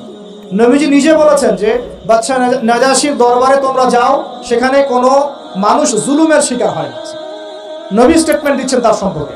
এমনকি এই ব্যক্তি যখন মারা গেছেন তখন আমাদের নবী তার গায়েবানা জানাজার নামাজও পড়িয়েছেন। চিন্তা করতে পারেন? ওইখানে জাফর রাদিয়াল্লাহু আনহু সাহাবীদেরকে নিয়ে হিজরত করেছেন এবং তারা সেখানে থাকতে লাগলেন, তাদের কোনো ক্ষতি হয়নি। এরপর নবী সাল্লাল্লাহু আলাইহি ওয়াসাল্লাম তায়েফে গিয়েছেন। কোথায়? তায়েফ। তায়েফে 3 জন বড় বড় গোত্র নেতা ছিল। কয়জন ভাই? এগুলো শিখে নেন ক্লাসের মতো। একজনের নাম ছিল আব্দে ইয়ালাইল। কি নাম? আব্দে ইয়ালাইল। একজনের আব্দে মাসউদ, আর একজনের নাম হচ্ছে হাবিব বিন আমর। এই 3 জন বড় বড় গোত্র নেতা ছিল। থাকে না কমিটির নেতা বড় বড়, এরকম 3টা নেতা। এরা যদি ইসলাম কবুল করতো তাহলে তায়েফবাসীর সবার সাপোর্ট নবীজি পেতেন। কিন্তু এই 3 জনের কেউই ইসলাম কবুল করে নাই, বরং তায়েফবাসীদের মধ্যে ছোট ছোট যুবকদেরকে লেলিয়ে দেওয়া হয়েছে নবীজিকে মারার জন্য। নাউজুবিল্লাহ। তারা নির্মমভাবে আমাদের নবীকে আঘাত করেছে, পাথর দিয়ে আঘাত করেছে এবং দাড়ি মাথা ফেটে এই দিক দিয়ে রক্ত পড়তে পড়তে পায়ের জুতা পর্যন্ত আটকে গিয়েছিল। আমাদের নবী ইসলাম এমনি এমনি আসে নাই। আমরা তো ফ্রি ইসলাম পেয়েছি, বুঝতে পারিনি ইসলাম কেমনে আসছে। যদি বুঝতাম, সাহাবীরা তো দেখেছেন ইসলাম কিভাবে এসেছে, এই কারণে জীবন দিয়ে দিলেও ইসলাম থেকে সরতেন না। আমরা তো আসলে বুঝতে পারছি না ইসলাম কত কষ্ট করে এখানে আসছে। এবার নবী সাল্লাল্লাহু আলাইহি ওয়াসাল্লাম একটা আঙ্গুর বাগানে বসে একটা দোয়া করেছিলেন আল্লাহর কাছে। এটাকে মাজলুমের দোয়া বলা হয়। ওই সময় জিবরাইল আলাইহিস সালাম এবং পাহাড় পর্বতের ফেরেশতা এসেছিলেন, এসে বলেছিলেন, ইয়া রাসূলুল্লাহ, খালি একবার বলেন তাহলে এই তায়েফবাসীকে 2 পাহাড়ের মাঝখানে ফেলে পিষে দিব। নবীজি বলছেন, বাল আরজু, বরং আমি এটা আশা করি আইয়ুখরিজাল্লাহু মিন আসলাবিহিম কওমান, আল্লাহ পাক তাদের ঔরস থেকে এমন সম্প্রদায় নিয়ে আসুক, আল্লাযীনা ইয়াবুদুনাল্লাহ, যারা আল্লাহর ইবাদত করবে, ওয়ালা ইউশরিকুনা বিহি শাইআ, এবং তারা আল্লাহর সাথে কাউকে শরীক করবে না। আমাদের নবী বদদোয়া না করে উল্টা দোয়া করলেন। সুবহানাল্লাহ। এই তায়েফে এখন আপনারা গিয়ে ঘুরে আসছেন না? অনেকে গেছেন হজ করতে, উমরা করতে, ঘুরে আসছেন। ওই তায়েফ ছিল এই জায়গা। এই তায়েফবাসী প্রথমে ইসলাম কবুল করে নাই। এরপরে নবী সাল্লাল্লাহু আলাইহি ওয়াসাল্লাম কোন রকমে মক্কা এসেছেন। আসার পরে তার যে দুইজন আশ্রয়স্থল, কয়জন ভাই? একজন হচ্ছে চাচা আবু তলেব, নাম মনে আছে? সবাই নবীজির এগেইনস্টে চলে, আবু তলেব তাকে প্রোটেক্ট করেন। মনে করেন যে আমাদের এলাকায় একজন এমপি সাহেব আছেন বা মেম্বার বা চেয়ারম্যান সাহেব আছেন, যিনি সবাই ইসলামের বিরোধী হলেও তিনি ইসলামের পক্ষের মানুষ। তখন ইসলামপন্থীরা সুবিধা পাবে না? একটু হলেও সুবিধা পাবে কিনা? একটু সাপোর্ট পাবে কিনা? চাচা আবু তলেব ছিলেন এমন মানুষ। সমাজের সবাই রাসূল সাল্লাল্লাহু আলাইহি ওয়াসাল্লামকে ভালো মন্দ বলছে। আবু জেহেল, আবু লাহাব, উতবা, সায়বা এরা সবাই ভালো মন্দ বলছে, খারাপ বলছে এবং তার বিরুদ্ধে চক্রান্ত করছে, কিন্তু আবু তলেব তাকে সাহায্য করছে। এই আবু তলেব ইন্তেকাল করলেন, ইন্না লিল্লাহি ওয়া ইন্না ইলাইহি রাজিউন। ঠিক আবু তলেব ইন্তেকাল করার 3 দিন বা 7 দিনের মধ্যেই নবী সাল্লাল্লাহু আলাইহি ওয়াসাল্লাম প্রিয়তম স্ত্রী ওই যে খাদিজা রাদিয়াল্লাহু আনহা, যিনি তার ভালোবাসা, যার প্রেম, যার মমতা, যার স্নেহ, সম্পদ সব দিয়ে নবী সাল্লাল্লাহু আলাইহি ওয়াসাল্লামকে সাপোর্ট দিয়েছেন, উনিও ইন্তেকাল করলেন, ইন্না লিল্লাহি ওয়া ইন্না ইলাইহি রাজিউন। মাত্র 3 দিন বা 7 দিনের ব্যবধান। চিন্তা করেন তো সিচুয়েশনটা কেমন হতে পারে, কেমন লাগতে পারে তখন? একে তো সামাজিক চাপ, অর্থনৈতিক চাপ, এই কাফের মুশরিকদের চাপ, তার মধ্যে মক্কায় কোনো রকম আসলাম, তায়েফ থেকে কেবল আসা হয়েছে। আসার পরেই এই ঘটনাগুলো ঘটে গেল। প্রিয়তম স্ত্রীও চলে গেলেন, আবু তলেবও চলে গেল। আমাদের মতো কোনো যুবক হলে তো আত্মহত্যা করে ফেলত। এই যুব সমাজ 80 না পাইলে ম্যাথে আত্মহত্যা করে। তোমরা শিখো নবী সাল্লাল্লাহু আলাইহি ওয়াসাল্লামের মানসিক ক্ষমতা কত বেশি ছিল, তার মানসিক স্ট্রেংথ কত কত কত ডেপথ ছিল, তার মাথার মধ্যে মানসিক ক্ষমতা কত বেশি ছিল। তিনি চ্যালেঞ্জ ফেস করতে পারতেন। শক্ত মানুষ ছিলেন, হাতটা ছিল নরম তুলতুলা। নবীজির হাত ছিল নরম তুলতুলা, একদম নরম। সাহাবীরা বলেছেন মুসাফা করলে মনে হতো একদম রেশমের মতো তুলতুলা নরম হাত, কিন্তু সেই হাতে যখন তিনি তরোয়াল ধরতেন শক্ত হয়ে যেত। কথা বুঝতে পারছেন না মনে হয়? নরম হাতের অধিকারী, কিন্তু ভিতরের কলব ইমান একদম চট্টানের মতো, পাহাড়ের মতো শক্ত। মানসিক ক্ষমতা পাহাড়ের মতো শক্ত। তো তিনি কি ভেঙে পড়লেন? কিন্তু মনে একটু কষ্ট পেয়েছেন। এর জন্য এই বছরটার নাম হচ্ছে আমুল হুজন। কি নাম ভাই? আমুল হুজন, মানে কষ্টের বছর। ঠিক এই সময় এই যে নবীজি কষ্ট পেয়েছেন, মনে কষ্ট পেয়েছেন, তার আশ্রয়স্থলগুলো একটা একটা করে শেষ হয়ে গেল, তিনি এখন মনে কষ্টে ভুগছেন। ঠিক এই সময় আল্লাহ রাব্বুল আলামিন কি করলেন এখন শুনুন। এখান থেকে আমরা আস্তে আস্তে আলোচনা শেষের দিকে যাব, খুব মনোযোগ দিবেন। নবী সাল্লাল্লাহু আলাইহি ওয়াসাল্লাম এশার নামাজ পড়েছেন। কিসের নামাজ? এশার নামাজ পড়ে কাবা ঘরের পাশে হাতিম আছে, কাবার হাতিম, হাতিমের উপর তিনি শুয়ে আছেন ডান কাত হয়ে। ডান কাতে শোয়া সুন্নত। ডান কাতে শুয়ে আছেন, তন্দ্রা ভাব, পরিপূর্ণ ঘুম আসে নাই। নবীদের কিন্তু ঘুম নাই। নবীদের ঘুমটাও কিন্তু, নবীদের ঘুমের মধ্যে যা আসে আল্লাহর পক্ষ থেকে সেটা ওহী। নবীদের দেহ ঘুমায়, অন্তর কিন্তু ঘুমায় না, মনে রাখবেন। নবীদের কি ঘুমায় না? কলব, অন্তর কিন্তু ঘুমায় না, মনে রাখবেন। এবার তিনি শুয়ে আছেন, হঠাৎ 2 জন ফেরেশতা আসলেন। কয়জন ভাই? একজন জিবরাইল আলাইহিস সালাম, একজন মিকাইল আলাইহিস সালাম। এসে নবী সাল্লাল্লাহু আলাইহি ওয়াসাল্লামকে আস্তে করে জাগিয়ে দিলেন। জাগিয়ে নবী সাল্লাল্লাহু আলাইহি ওয়াসাল্লামকে হাত ধরে নিয়ে যাচ্ছেন। কোথায়? পাশে জমজম কূপের পাশে। পাশে জমজম কূপ আছে, দেখেছিলেন না? যারা হজ উমরা করে আসছেন হয়তো দেখতে পারবেন। এই জামজাম আগের মতো আর নাই, একটা আইডিয়া পাবেন আর কি। জামজাম কূপের পাশে নিয়ে গিয়ে নবী সাল্লাল্লাহু আলাইহি ওয়াসাল্লামকে আবার আস্তে করে শুয়ে দেওয়া হয়। এই যে পুরো ঘটনাগুলো ঘটে যাচ্ছে না, এগুলো কিন্তু মুহূর্তে ঘটে যাচ্ছে। মানে এই পুরো বিশাল ঘটনা ঘটে যাওয়ার পর দেখা যাবে ওই অজুর পানি কেবল গড়িয়ে গড়িয়ে যাচ্ছে, এখনো শেষ হয়। মানে সময়কে নিয়ন্ত্রণ করে। পৃথিবীর সময়ের ফ্রেম আর আল্লাহ পাকের টাইম ফ্রেম এক নয়। আল্লাহ পাকের টাইম ফ্রেম টোটালি ডিফারেন্ট, আমাদের টাইম ফ্রেম আলাদা, মনে থাকবে। এখানে কিন্তু অনেক নাস্তিক অনেক প্রশ্ন করতে পারে। এবার শুয়ে দেওয়ার পর নবী সাল্লাল্লাহু আলাইহি ওয়াসাল্লামের বুকটাকে একদম এই গলার নিচ থেকে নিয়ে যেখানে লোম উঠে নাভি, এই নাভি পর্যন্ত চিরে দেওয়া হয়েছে জীবিত অবস্থাতেই। এবার তার হার্ট, কলিজাটাকে বের করা হয়েছে। এই প্রথম ওপেন হার্ট সার্জারি নাম শুনেছেন কিনা? যে ওপেন হার্ট সার্জারি হচ্ছে। এবার এই কলিজাটাকে প্রথমে জমজমের পানি দিয়ে ধোয়া হয়েছে। কিসের পানি? জমজমের পানির মধ্যে শেফা আছে। যাদের অসুস্থতা আছে জমজমের পানিতে সূরা ফাতিহা ফু দিয়ে খাবেন, ইনশাআল্লাহ শেফা হয়ে যাবে। ইনশাআল্লাহ শেফা হবে। জমজমের পানিতে ধোয়ার পরে এর এই কলবটাকে, কলিজাটাকে ঈমান এবং হিকমতে পূর্ণ একটা পেয়ালা দিয়ে ধুয়ে দেওয়া হয়েছে। একটা পেয়ালার মধ্যে ঈমান নিয়ে আসা হয়েছিল এবং হিকমা, প্রজ্ঞা নিয়ে আসা হয়েছে। এটা রাখার পরে ঈমান প্রজ্ঞা দিয়ে ঢেলে এই পুরো জায়গাটা বন্ধ করে দেওয়া হয়েছে। কি রূপকথা মনে হচ্ছে? আমরা যে নিঃশ্বাস নিচ্ছি এটাই কি আল্লাহর অলৌকিকত্ব না? এই যে হার্ট আমাদের পাম্প করতেছে, যখন আমরা ছোট বাচ্চা ছিলাম ওই সময় থেকে নিয়ে এখন পর্যন্ত পাম্প করছে 1 সেকেন্ডের জন্য কি থেমে গিয়েছিল? এটাই তো অলৌকিকত্ব। যে আল্লাহ আমাদেরকে বাঁচায় রাখতে পারেন সে আল্লাহর পক্ষে এগুলো করা কি অসম্ভব কিছু? আচ্ছা, এবার নবী সাল্লাল্লাহু আলাইহি ওয়াসাল্লামকে একটা বাহনের মধ্যে উঠানো হচ্ছে। বাহনটার নাম বোরাক। কি নাম? বোরাক। এবার বাহনটা হচ্ছে গাধার চেয়ে একটু বড়, খচ্চরের চেয়ে একটু ছোট এবং একটু লম্বা দেহের, সাদা রঙের। কি রঙের? এবার নবীজি এখানে উঠতে যাচ্ছেন, বাহনটা একটু ফাপড় নিল, একটু ভাব দেখালো আর কি। ভাব দেখানো বোঝেন কিনা? ওই যে আপনার গার্লফ্রেন্ড আপনার সাথে যা দেখায় আর কি। আছে তো গার্লফ্রেন্ড? না ভাই, আলহামদুলিল্লাহ। তাহলে স্ত্রী তো দেখায়। স্ত্রী ভাব দেখালে সবর করতে হবে। কি করতে হবে? স্ত্রী ভাব দেখালে সবর করতে হবে, চুপ থাকতে হবে। এগুলো টিপস শেখেন, নাহলে পরে সমস্যা হতে পারে। স্ত্রী ভাব দেখাতে পারে, তখন সবর করতে হবে, চুপ থাকতে হবে। পরে দেখবেন ভাব নিজেই আবার ঠান্ডা হয়ে গেছেন সব, ঠিক আছে? আর নিচে গরম হয়ে গেলে সমস্যা। আপনি গরম হয়ে গেলে পুরো একদম তরকারি পুরো যাবে একেবারে। কথা বুঝতে পারছেন? আল্লাহ বোঝার তৌফিক দান করুন। বোরাকটা ভাব নিচ্ছে আর কি। এখন বোরাককে জিবরাইল আলাইহিস সালাম বলছেন, এই শোনো, তোমাকে সৃষ্টি করার পর থেকে, ভালো করে শোনেন, তোমাকে সৃষ্টি করার পর থেকে মুহাম্মদ সাল্লাল্লাহু আলাইহি ওয়াসাল্লামের চেয়ে শ্রেষ্ঠ কোনো মানুষ তোমার গায়ে পা দেয় নাই। বলেন আল্লাহু আকবার। বলেন আল্লাহুম্মা সাল্লি আলা মুহাম্মদ, আল্লাহুম্মা বারিক আলা মুহাম্মদ। তোমাকে সৃষ্টি করার পর থেকে মুহাম্মাদের চেয়ে সাল্লাল্লাহু আলাইহি ওয়াসাল্লাম শ্রেষ্ঠ কোনো মানুষ তোমার পিছে ওঠে নাই। সুবহানাল্লাহ। জান্নাত থেকেই বাহনটা নিয়ে আসা হয়েছে। কোথা থেকে? জান্নাত থেকে। এবার তিনি বোরাকে উঠলেন। বোরাক, ও আচ্ছা, বোরাক এই কথা শুনে কি করলো? বোরাক এই কথা শুনে ভাব তো চলে গেলই গেল, ও ঘামা শুরু করেছে, ঘামতে শুরু করেছে। অনেক সময় হয় না যে বড় কোনো ব্যক্তির সামনে গিয়ে মানে থরথর করে ঘামা শুরু করেছে, ও ঘামা শুরু করেছে। এবার নবী সাল্লাল্লাহু আলাইহি ওয়াসাল্লাম উঠে বসলেন, বিসমিল্লাহ। এবার চলছে। কোথার দিক, কোন উদ্দেশ্যে চলছে? ওই যে জেরুজালেম, নাম শুনেছেন কিনা? ওই যে জায়গাটা ইহুদিরা এখন দখল করে রাখছে আর কি, এবং তারা দাবি করে ওই জায়গা নাকি ওদেরই। মসজিদুল আকসাকে সরিয়ে এখন টেম্পল নির্মাণ করার চেষ্টা করছে আর কি।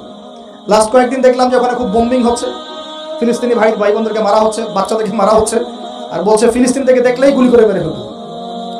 ওরাই তারা, আমি তো বারবার বলি, আপনারা বিশ্বাস করেন না অনেকে, এরাই তারা যারা দাজ্জালকে অনুসরণ করবে, দেখে নিয়ে সামনে, এবং এদেরকে নিয়ে দাজ্জাল বিশ্বটাকে শাসন করবে। বিশ্ব কেউ একা শাসন করতে পারে না, অনুসারী লাগে। এরাই তাদের অনুসারী, যারা বিশ্বের বড় বড় ডিপার্টমেন্ট এখন নিয়ন্ত্রণ করছে। ঠিকই, অবশ্যই নিয়ন্ত্রণ করছে ভিতরে ভিতরে, আপনারা বুঝতে পারছেন না। এবার ওই দিকে ছুটলো বোরাক। কিভাবে ছুটলো? নবীজি বলছেন সাল্লাল্লাহু আলাইহি ওয়াসাল্লাম, আমাদের চোখের সীমা যতদূর পর্যন্ত যায়, বোরাকের একটা পাই ততদূর পর্যন্ত যাচ্ছে। কখনো সূর্যাস্ত দেখেন নাই? কতদূর পর্যন্ত তাকানো যায়? ওই যে সূর্য ডুবছে অতদূর পর্যন্ত বোরাকের একটা পা চলে যাচ্ছে। নিঃসন্দেহে আলোর বেগের চেয়ে বেশি বেগে যাচ্ছে। যদি যারা ফিজিক্স পড়ছেন, এই যে অ্যাস্ট্রোনমি নিয়ে পড়াশোনা করছেন, আপনারা তো জানেন আলোর বেগের চাইতেও যদি দ্রুতগামী কোনো বাহন আবিষ্কার করা যায়, তাহলে সময়ের চেয়ে বেশি দূরে যাওয়া যাবে না? যাওয়া যাবে। বোরাকের গতি নিঃসন্দেহে আলোর গতির চেয়ে বেশি ছিল। এবার নবী সাল্লাল্লাহু আলাইহি ওয়াসাল্লাম বলছেন যে আমরা যখন বাইতুল মাকদাস, বা ওই যে বাইতুল মাকদিস, ওই যে মসজিদুল আকসার ওখানে গেলাম, জিবরাইল আলাইহিস সালাম একটা পাথরের মধ্যে ফুটা করলেন, সেই পাথরের মধ্যে ফুটা করে বোরাকটাকে বেঁধে রাখলেন। আর এই পাথরের ফুটার মধ্যেই সমস্ত নবী রাসূল, এই পর্যন্ত যত নবী রাসূল এসেছেন, ওই ফুটার মধ্যেই তাদের বাহনকে বেঁধে রাখতেন। সুবহানাল্লাহ। এবার নবীজি মসজিদে ঢুকলেন, ঢুকে দেখছেন একজন মানুষ নামাজ আদায় করছেন, একটু লম্বা গড়নের, ছিপছিপে দেহ, তো লম্বা, চুলগুলো কোকড়ানো কানের লতি পর্যন্ত। মনে থাকবে, চুলগুলো কোকড়ানো কি পর্যন্ত? তোমাদের মতো ছেলা নয় ডান বাম, কানের লতি পর্যন্ত চুল, ছিপছিপে দেহ, লম্বা, শানুয়া গোত্রের মতো। নবীজি বলছেন অনেকটা শানুয়া গোত্রের মানুষের মতো। শানুয়া গোত্র কারা একটু দেখে নিবা অনলাইনে। এখন নবী সাল্লাল্লাহু আলাইহি ওয়াসাল্লাম জিজ্ঞাসা করছেন উনিকে। জিবরাইল আলাইহিস সালাম বলছেন উনি হচ্ছেন নবী মূসা আলাইহিস সালাম। আল্লাহ বা কিভাবে এটা করলেন আল্লাহ ভালো জানেন, এটা আমরা ব্যাখ্যা করতে পারবো না। নবী মূসা আলাইহিস সালাম নামাজ পড়ছেন, আরেকজনকে দেখলেন তার গড়ন কিছুটা মাঝারি ধরনের, চুলগুলো হচ্ছে সিল্কি, মানে স্ট্রেট চুল, লম্বা এবং সোনালী রঙের। কি রঙের? সোনালী। এবং গায়ের কালারটা হচ্ছে সাদা এবং লালের মিশ্রণে গঠিত। নবীজি জিজ্ঞাসা করলেন উনিকে, তাকে বলা হচ্ছে উনি হচ্ছেন নবী ঈসা আলাইহিস সালাম। এবং নবী সাল্লাল্লাহু আলাইহি ওয়াসাল্লাম সমস্ত আম্বিয়া কেরামের সামনে চলে গেলেন এবং সমস্ত নবীদেরকে নিয়ে 2 রাকাত নামাজ পড়লেন। নবীদের ইমামকে, আমাদের নবী কাদের ইমাম? নবীদের ইমাম। সেই নবীর সুন্নাত পালন করতে আমাদের এত কষ্ট হয় না ভাই? লজ্জা লাগে? দাঁড়িয়ে রাখলে লজ্জা লাগে না? টাকটুর উপর কাপড় তুলে লজ্জা লাগে? আস্তাগফিরুল্লাহ, আল্লাহ আমাদেরকে মাফ করুন। আমরা সর্বশ্রেষ্ঠ মানুষের উম্মত, সর্বশ্রেষ্ঠ নবীর উম্মত। আল্লাহ পাক আমাদেরকে যোগ্য উম্মত হওয়ার তৌফিক দান করুন। নবীজি নামাজ পড়লেন, নামাজ শেষ। নামাজ আরেকটা কথা, আরেকজনকে নবীজি দেখলেন, তার অবয়ব সম্পর্কে তিনি বলছেন দেখতে হুবহু আমার মতোই। নবীজি বলছেন দেখতে হুবহু আমার মতোই। জিজ্ঞাসা করলেন তিনি কে? জিবরাইল আলাইহিস সালাম বলছেন তিনি হচ্ছেন নবীগণের পিতা ইব্রাহিম আলাইহিস সালাম। ইব্রাহিম আলাইহিস সালামের দেহের গঠন চেহারা একদম আমাদের নবীর মতো ছিল। সুবহানাল্লাহ। হয়তোবা এই কারণেই, হয়তোবা আল্লাহ ভালো জানেন, আমরা কিন্তু দরুদে কার নাম পড়ি? নবীর নামের সাথে ইব্রাহিম আলাইহিস সালামের নাম পড়ি, এবং তার জীবনীর সাথে আমাদের নবীর জীবনী কিন্তু হুবহু মিল আছে। আমাদের নবীজিকে হিজরত করতে হয়েছে, ইব্রাহিম আলাইহিস সালামকেও করতে হয়েছে।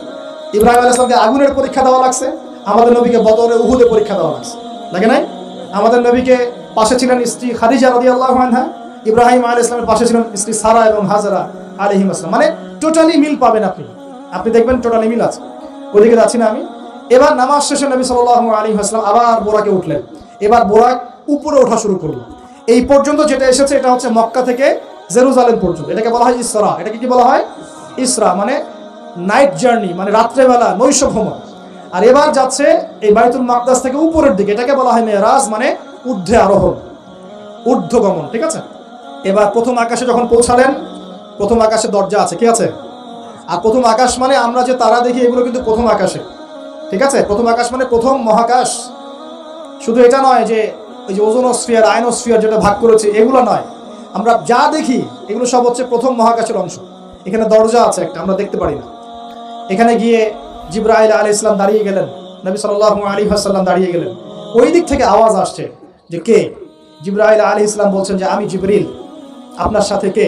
বলা হচ্ছে আমার সাথে হচ্ছে বিশ্বনবী মুহাম্মদ রাসূলুল্লাহ সাল্লাল্লাহু আলাইহি ওয়াসাল্লাম। আপনাকে কি পাঠানো হয়েছিল তাকে আনার জন্য?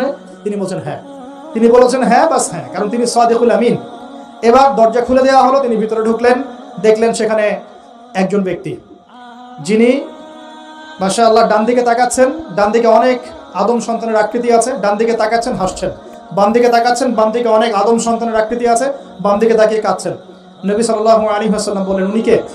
তখন তাকে বলা হলো ইনি হচ্ছেন আপনাদের পিতা, আদম সন্তানদের পিতা আদম আলাইহিস সালাম। আদম আলাইহিস সালাম নবীকে দেখে সালাম দিলেন। আদম আলাইহিস সালাম নবীকে সালাম দিলেন, নবীও সালামের প্রত্যুত্তর করলেন, এবং আদম আলাইহিস সালাম তার জন্য দোয়া করলেন। তিনি উঠে গেলেন আরো উপরে।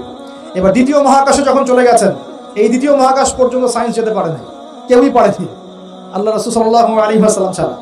এখানে গিয়ে তিনি দেখলেন সিমিলারলি দুজন বসে আছেন। কয়জন? দুজন। এবং দুজন এর পরিচয় জিজ্ঞাসা করলে জিবরাইল আলাইহিস সালাম বললেন ইনি হচ্ছেন ঈসা আলাইহিস সালাম, আর ইনি হচ্ছেন ইয়াহইয়া আলাইহিস সালাম। দুজনের মাঝে কি সম্পর্ক? খালাতো ভাই। কি সম্পর্ক? খালাতো ভাই। এখানে বলে রাখি দুজনের মিলটা কি? এই দুজনকেই ইহুদিরা হত্যা করার চেষ্টা করেছে।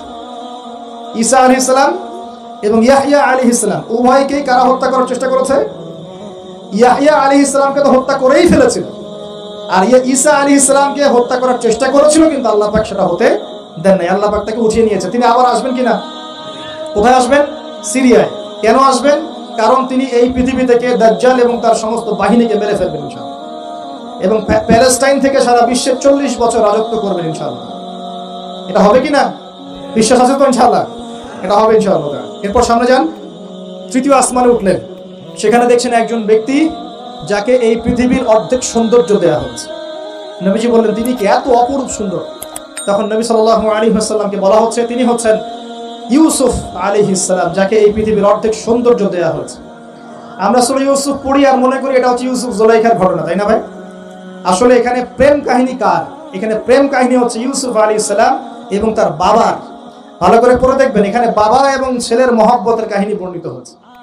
আর ইউসুফ আলাইহিস সালামের বাহ্যিক সৌন্দর্য নিয়ে আমরা কথা বলি, তার বাহ্যিক সৌন্দর্যের চাইতে তার চরিত্রের সৌন্দর্য ছিল 1000 গুণ বেশি।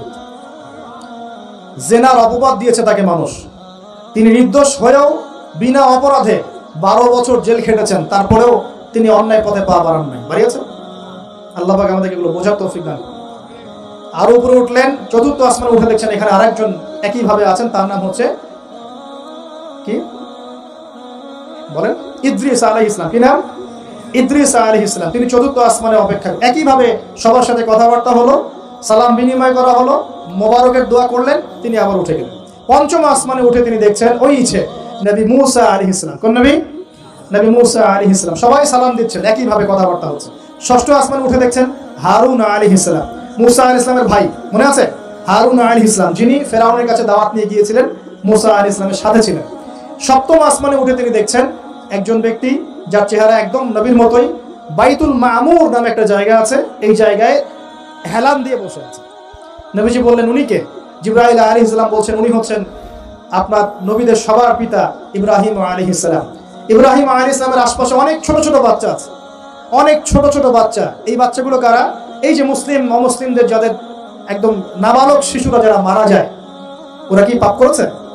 এই নাবালক ছোট ছোট বাচ্চারা যারা মারা যায়, আল্লাহ রাব্বুল আলামিন তাদের রূহটাকে ওখানে রেখেছেন। তারা ওখানে খেলছে, যখনই ওদের পিতামাতার কথা মনে হয় দৌড় দিয়ে আসে ইব্রাহিম আলাইহিস সালামের কাছে। মনে রাখবেন, বাচ্চাদের সাথে কেন ইব্রাহিম আলাইহিস সালামকে রাখা হয়, এখানে একটা ব্যাখ্যা হতে পারে, আল্লাহু আ'লাম। শিশুদের সাথে থাকতে হলে শিশুর মতো মন থাকতে হয়। বাচ্চাদের সাথে কারা ভালোভাবে মিশতে পারে জানেন? যাদের মনটা বাচ্চাদের মতো, শিশুর মতো সরল হতে হয়, শিশুর মতো হতে হয়, সরল। যাদের মন শিশুর মতো সরল, এদের মনের মধ্যে কিন্তু হিংসা, বিদ্বেষ, রিয়া, অহংকার এগুলো থাকবে না। ইব্রাহিম আলাইহিস সালাম ওই শিশু কুরবানির পরীক্ষা ফেলতে হয়েছিল, আল্লাহ রাব্বুল আলামিন দেখেন তাকে বাচ্চাদের সাথে রেখে দিয়েছেন। বাচ্চারা ওখানে খেলাধুলা করে, যখনই ওদের বাবার কথা মনে হয়, মায়ের কথা মনে হয়, দৌড় দিয়ে ইব্রাহিম আলাইহিস সালামের কাছে চলে আসে। তিনি আদর করে দেন, আবার চলে যায়। কি চমৎকার দৃশ্য! তিনি হেলান দিয়ে আছেন বাইতুল মামুরে, সালাম করলেন, সালাম করে নবীজিকে বললেন, হে নবী, আপনার উম্মতকে জানিয়ে দিয়েন, আমি আপনাদেরকে সেটা জানিয়ে দিচ্ছি। হে নবী, আপনার উম্মতকে জানিয়ে দিয়েন যে জান্নাত হচ্ছে একটা উর্বর জায়গা, জান্নাতের পানি হচ্ছে মিষ্টি, জান্নাতের মাটি খুব উর্বর, জান্নাতের অনেক জায়গা ফাঁকা পড়ে আছে। আপনার উম্মতকে জানিয়ে দিয়েন এই ফাঁকা জায়গাগুলোতে তারা যদি গাছ লাগাতে চায় তাহলে যেন পড়ে সুবহানাল্লাহ, আলহামদুলিল্লাহ, ওয়ালা ইলাহা ইল্লাল্লাহ, আল্লাহু আকবার, ওয়ালা হাওলা ওয়ালা কুওয়াতা ইল্লা বিল্লাহ। এই মেসেজটা কে দিয়েছেন? ইব্রাহিম আলাইহিস সালাম। এই যে বাইতুল মামুরে হেলান দিয়ে আছেন, এটা কি? নবীজি বলছেন এটা হচ্ছে ফেরেশতাদের ইবাদত করার জায়গা। কাবা ঘর আছে না আমাদের, এই কাবা ঘরের ঠিক সোজা উপরে বাইতুল মামুর আছে, সপ্তম আসমানের উপরে। ফেরেশতারা কিভাবে ইবাদত করেন শোনেন। নবীজি বলছেন এই বাইতুল মামুরে প্রতি মুহূর্তে 70,000 ফেরেশতা তাওয়াফ করছে। সুবহানাল্লাহ। ঠিক যেমন এখানে তাওয়াফ হচ্ছে 24 ঘন্টা, তাওয়াফ কি থেমে থাকে? তাওয়াফ থামে না। ঠিক ওইভাবে বাইতুল মামুরে তাওয়াফ থেমে থাকছে না, বাইতুল মামুরে ফেরেশতারা তাওয়াফ করছেন 70,000 ফেরেশতা একই সাথে। আর শুনে রাখেন, যে 70,000 ফেরেশতা একবার তাওয়াফ করার সৌভাগ্য পেয়েছে তারা কিয়ামত পর্যন্ত আর দ্বিতীয়বার চান্স পাবে না। এবার কি চিন্তা করতে পারছেন ফেরেশতাদের সংখ্যা কত কত হতে পারে? আমাদের সংখ্যা তত্ত্বের বাইরে, আমাদের সংখ্যা তত্ত্বের বাইরে। এবার নবী সাল্লাল্লাহু আলাইহি ওয়াসাল্লাম আরো একটু উপরে উঠলেন, এই জায়গার নাম সিদরাতুল মুনতাহা। কি নাম? সিদরাতুল মুনতাহা। এটা হচ্ছে একটা বড়ই গাছ। বড়ই গাছ দেখেছেন তো? এটা নবীজি বলছেন এত চমৎকার এই বড়ই গাছ, এর মধ্যে এত বেশি রং ছিল যে রংগুলোকে আমি ব্যাখ্যা করতে পারবো না। এর পাতাগুলো ছিল হাতির কানের মতো এবং এর ফলগুলো ছিল মটকার মতো বড় বড় এক একটা, এবং এর মধ্যে প্রজাপতি বসেছিল। এই প্রজাপতিগুলোর রং এত চমৎকার যেগুলো আমাদের পৃথিবীর রঙের মতো নয়, মানে এগুলো ব্যাখ্যা করার মতো শব্দ আমাদের কাছে নাই। অ্যামেজিং। এটা কোন জায়গা? আমাদের সবার রূহগুলো যেখানে উঠে যায়। এটা কোন জায়গা? আমাদের সবার নেক আমলগুলো যেখানে উঠে যায়। সবার রূহ, মৃত ব্যক্তিদের রূহ বা আত্মা এবং নেক আমলগুলো এই পর্যন্ত ওঠে, এরপরে সেখান থেকে উঠিয়ে নেওয়া হয়, এরপরে তারা আর যেতে পারে। একইভাবে উপর থেকে আল্লাহ পাকের কোনো আদেশ আসলে এই সিদরাতুল মুনতাহা পর্যন্ত আসে, এরপর সেখান থেকে নিয়ে আসা। আমি কি বুঝতে পারছি? এই হলো সিদরাতুল মুনতাহা, যেটা ফেরেশতাদের শেষ সীমা। এরপরে ফেরেশতারা আর যেতে পারবেন না। আল্লাহ পাকের নিকটবর্তী ফেরেশতারা ছাড়া নর্মাল যারা, তারা ওখানে যেতে পারবে। নর্মাল মানে বলছি যারা এমনি অন্যান্য দায়িত্বে আছেন তারা সেখানে যেতে পারবেন না। এই পর্যন্ত লাস্ট ওই যে লাইন থাকে না, ডেড লাইন, এটা ডেড লাইন, এরপর যেতে পারবে। এবার আমাদের নবীকে এখানে বাহন চেঞ্জ করে দেওয়া হলো, অন্য একটা বাহন আরো দ্রুতগামী তাকে দেওয়া হলো। এই বাহনের কারণে নবীজি একদম আলো পর্দা ভেদ করে উপরে উঠছেন। সুবহানাল্লাহ। আল্লাহ পাকের একদম কাছাকাছি আসছে। কাছাকাছি আসার পর তিনি বলছেন, আমি তখন শুনতে পেলাম যে আল্লাহ পাকের নিকটস্থ ফেরেশতা যারা আল্লাহর আদেশ লিখে রাখেন, তারা কলম দিয়ে লিখছে আল্লাহর আদেশ। এই কলমের লিখার খসখস শব্দ আমি শুনতে পেলাম। আল্লাহু আকবার। এবার আল্লাহ রাব্বুল আলামিন তাকে কাছে নিয়ে, শোনেন প্রিয় ভাই উম্মতে মুহাম্মাদি, শুনে রাখো, আল্লাহ পাক 3টা স্পেশাল ওহী করলেন। কয়টা ভাই? 3টা। অন্যান্য অনেক কথা তো হয়েছে, সেগুলো তো আমরা হাদিসের মধ্যে আমরা ডিটেইলস বলতে পারছি না, সময় শর্ট। 3টা স্পেশাল ওহী আল্লাহ রাব্বুল আলামিন করেছেন। তার প্রথমটা হচ্ছে নবী সাল্লাল্লাহু আলাইহি ওয়াসাল্লামকে এই জায়গায় 50 ওয়াক্ত নামাজ হাদিয়া গিফট দেওয়া হবে। কত ওয়াক্ত? এবার নবীজি 50 ওয়াক্ত নিয়ে চলে আসছেন। পরের দুইটা পরে বলছি। 50 ওয়াক্ত নিয়ে চলে আসছেন। আসার সময় এই যে ষষ্ঠ আসমানে, পঞ্চম আসমানে কার সাথে দেখা? মুসা। কে আমাকে বলছে? মুসা আলাইহিস সালাম। তিনি বলছেন আল্লাহ পাক কি দিয়েছেন আপনাকে? নবী সাল্লাল্লাহু আলাইহি ওয়াসাল্লাম 50 ওয়াক্ত নামাজ। কত ওয়াক্ত? 50 ওয়াক্ত। এবার মুসা আলাইহিস সালাম বলছেন আমার উম্মতকে 2 ওয়াক্ত নামাজ দেওয়া হয়েছে, সেটাই আমার উম্মত আদায় করতে পারে নাই। 50 ওয়াক্ত নামাজ আপনার উম্মত পারবে না, আপনি কমাই নিয়ে আসেন যান। তিনি আবার গেলেন 50 থেকে 45, আবার 45 থেকে 40, 40 থেকে 35, 35 থেকে 30, এই করতে করতে করতে করতে 5 ওয়াক্ত যখন আসলো তখন নবীজিকে বলা হচ্ছে আপনি আরো কমাই নিয়ে আসেন। নবীজি বলছেন আমার যেতে লজ্জা লাগছে, আল্লাহ পাক আমাকে এত বেশি কমিয়ে দিলেন, আরো কমাতে চাইতে আমার লজ্জা লাগছে। দেখেন মুসা আলাইহিস সালাম বলেছিলেন আমার উম্মতকে 2 ওয়াক্ত নামাজ দেওয়া হয়েছিল, আদায় করতে পারে নাই। উম্মতে মুহাম্মাদের মধ্যে এমন মানুষ নাই 2 ওয়াক্ত 1 ওয়াক্ত নামাজও পড়তে পারে না। নবীদের এটা হিকমা, দূরদর্শিতা। এবার নবী সাল্লাল্লাহু আলাইহি ওয়াসাল্লাম আল্লাহর কাছে গিয়ে আরজি পেশ করছেন। আল্লাহ রাব্বুল আলামিন বলছেন 5 ওয়াক্ত নামাজ আমি দিলাম, কিন্তু 5 ওয়াক্ত যদি তোমার উম্মত আদায় করে 50 ওয়াক্তের নেকি দেওয়া হবে ইনশাআল্লাহ। আরেকটা বেনিফিট তোমার উম্মতের যে কোনো ব্যক্তি যে আমলই করুক না কেন 10 গুণ বাড়ায় নেকি দেওয়া হবে ইনশাআল্লাহ। কিন্তু তোমার উম্মতের কোনো ব্যক্তি যদি গুনাহ করে তাহলে গুনাহকে 10 গুণ বাড়ায় দিব না ইনশাআল্লাহ। গুনাহ একটাই থাকবে, গুনাহ কি হবে? একটাই থাকবে। আর নেকির কাজ করলে 10 গুণ বাড়ায় দেওয়া হবে। 1 টাকা দান করছেন 10 টাকার নেকি হবে, 1 রাকাত নামাজ পড়ছেন 10 টাকাতে নেকি হবে, একটা সেজদা করছেন 10টা সেজদার নেকি হবে ইনশাআল্লাহ। কথা বুঝতে পারছেন? এটা হলো একটা গিফট বা হাদিয়া। সেকেন্ড গিফটটা হচ্ছে আল্লাহ রাব্বুল আলামিন নবী সাল্লাল্লাহু আলাইহি ওয়াসাল্লামকে সূরা বাকারার শেষের 2টা বা 3টা আয়াত ওহী করলেন। কয়টা ভাই? শেষের 2টা বা 3টা। লিল্লাহি মা ফিস সামাওয়াতি এখান থেকে ফানসুরনা আলাল কওমিল কাফিরিন পর্যন্ত। এই আয়াতগুলোর ফজিলত সম্পর্কে এসেছে যে রাতের বেলা কেউ যদি এই আয়াতগুলো পড়ে ঘুমায়, সূরা বাকারার শেষের 2টা বা 3টা পড়ে ঘুমায়, সারা রাত তাহাজ্জুদের নেকি পাবে ইনশাআল্লাহ। এবং দৃশ্য অদৃশ্যের কোনো ক্ষতি, তার কোনো অনিষ্ট সাধন করতে পারবে না ইনশাআল্লাহ। এই যে সমস্যা হয় ঘুমের মধ্যে, জিনের সমস্যা, জাদুর সমস্যা, বদনজর ইত্যাদি, কোনো রকম প্রবলেম তাকে ফেস করতে হবে না ইনশাআল্লাহ। সূরা বাকারার শেষে কয় আয়াত? কমপক্ষে 2 আয়াত, যদি পারেন 3টা আয়াত পড়বেন। 2টা হাদিয়া হবে। 3 নম্বর হাদিয়াটা আরো বড়। 3 নম্বর হাদিয়া হচ্ছে নবী সাল্লাল্লাহু আলাইহি ওয়াসাল্লামকে আল্লাহ পাক বললেন তোমার উম্মতের, একটু গৌর করে শুনেন, তোমার উম্মতের যে কোনো ব্যক্তি যত পাপই করুক না কেন, যদি আমার সাথে শিরকের পাপ না করে, শিরকের পাপ ছাড়া আমার সাথে সাক্ষাৎ করে, আসমান জমিন সমান যদি পাপ করে, আমি আল্লাহ তার সামনে আসমান জমিন সমান ক্ষমা নিয়ে হাজির হব ইনশাআল্লাহ।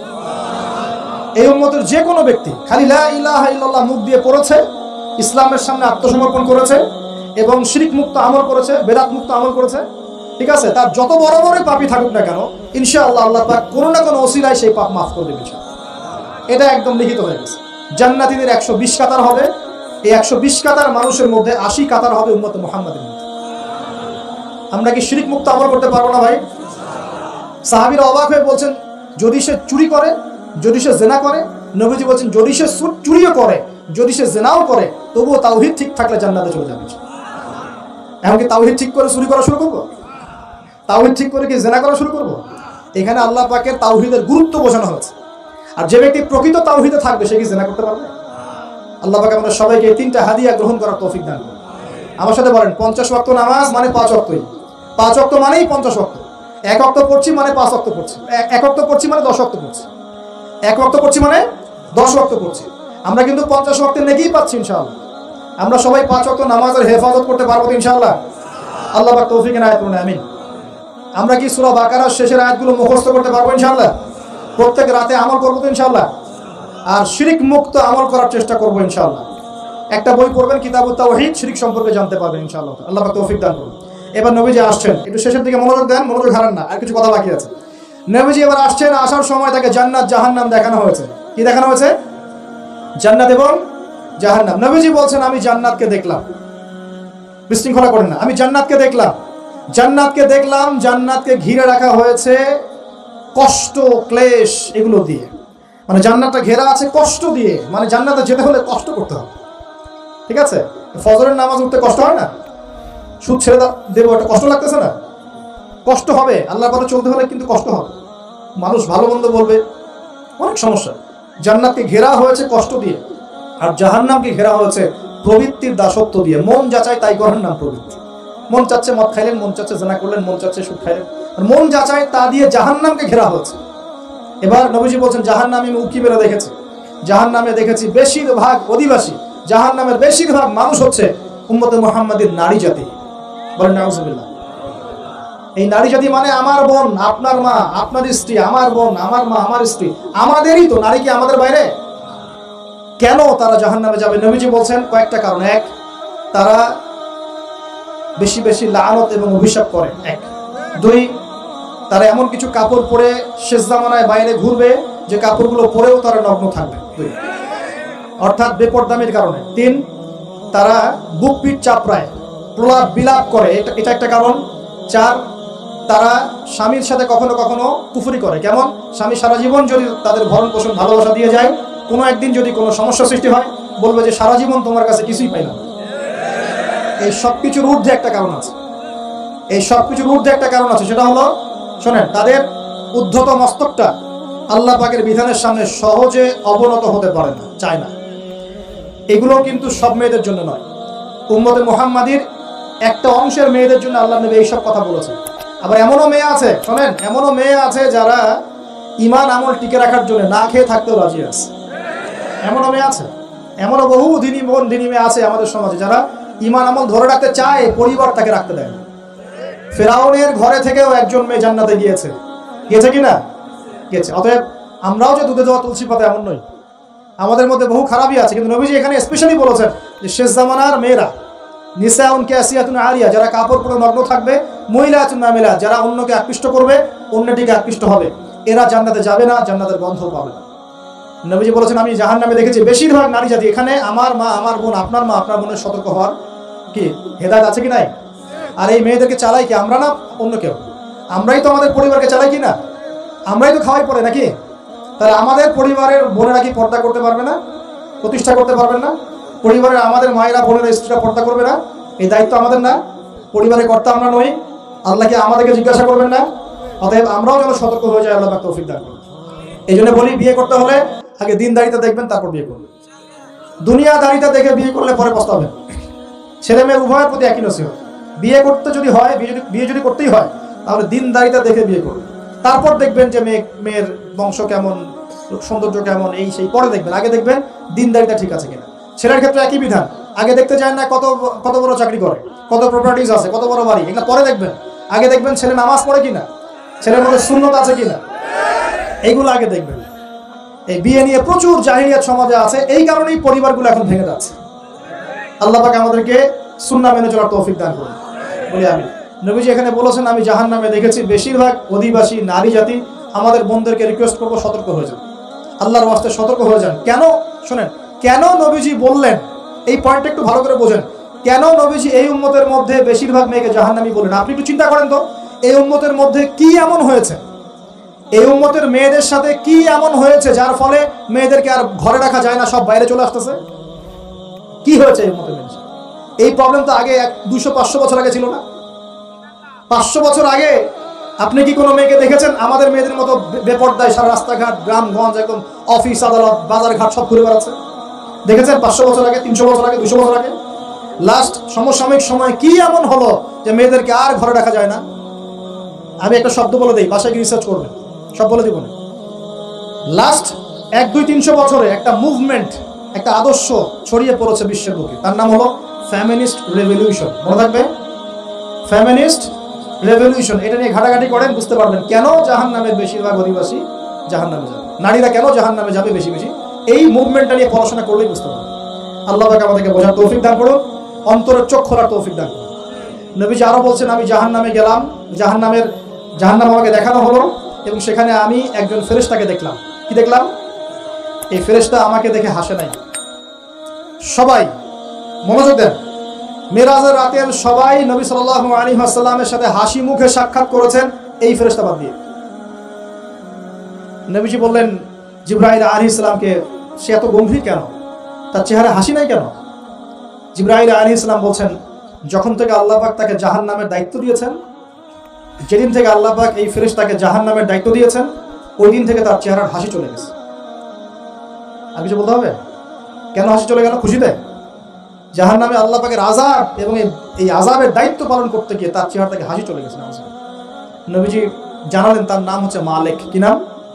মালিক। আমরা দোয়া করি আমরা যেন তার সাক্ষাৎ না পাই, আমরা দোয়া করি আমরা যেন তার সাক্ষাৎ না পাই, আমিন। এবার নবী সাল্লাল্লাহু আলাইহি ওয়াসাল্লাম আসছেন, আসার সময় সুঘ্রাণ পাচ্ছেন, সুঘ্রাণ। ও একটা কথা বলি নাই, জান্নাতে তিনি যখন দেখলেন সেখানে দেখলেন যে এখানে বেশিরভাগ অধিবেশী হচ্ছে এই উম্মতের গরিব মানুষ না, এই উম্মতের কারা? গরিব মানুষ, টাকা পয়সা কম, এত হিসাব কিতাব নাই, 5 ওয়াক্ত নামাজ পড়ে, রোজা রাখে, সাধ্যমতো দান সদকা করে, সত্য কথা বলে, জান্নাতে চলে যাবে ইনশাআল্লাহ। গরিবদের 500 বছর আগে, কত বছর আগে? তার মানে এই উম্মতের যদি কেউ গরিব হয়ে থাকি আমরা, কষ্টের কিছু আছে? ইনশাআল্লাহ কষ্টের কিছু নাই। তারপর নবীজি আসছেন, তিনি বলছেন যে আমি একটা মিষ্টি জান্নাতি সুঘ্রাণ পেলাম। আমি জিজ্ঞাসা করলাম এটা কোত্থেকে আসছে?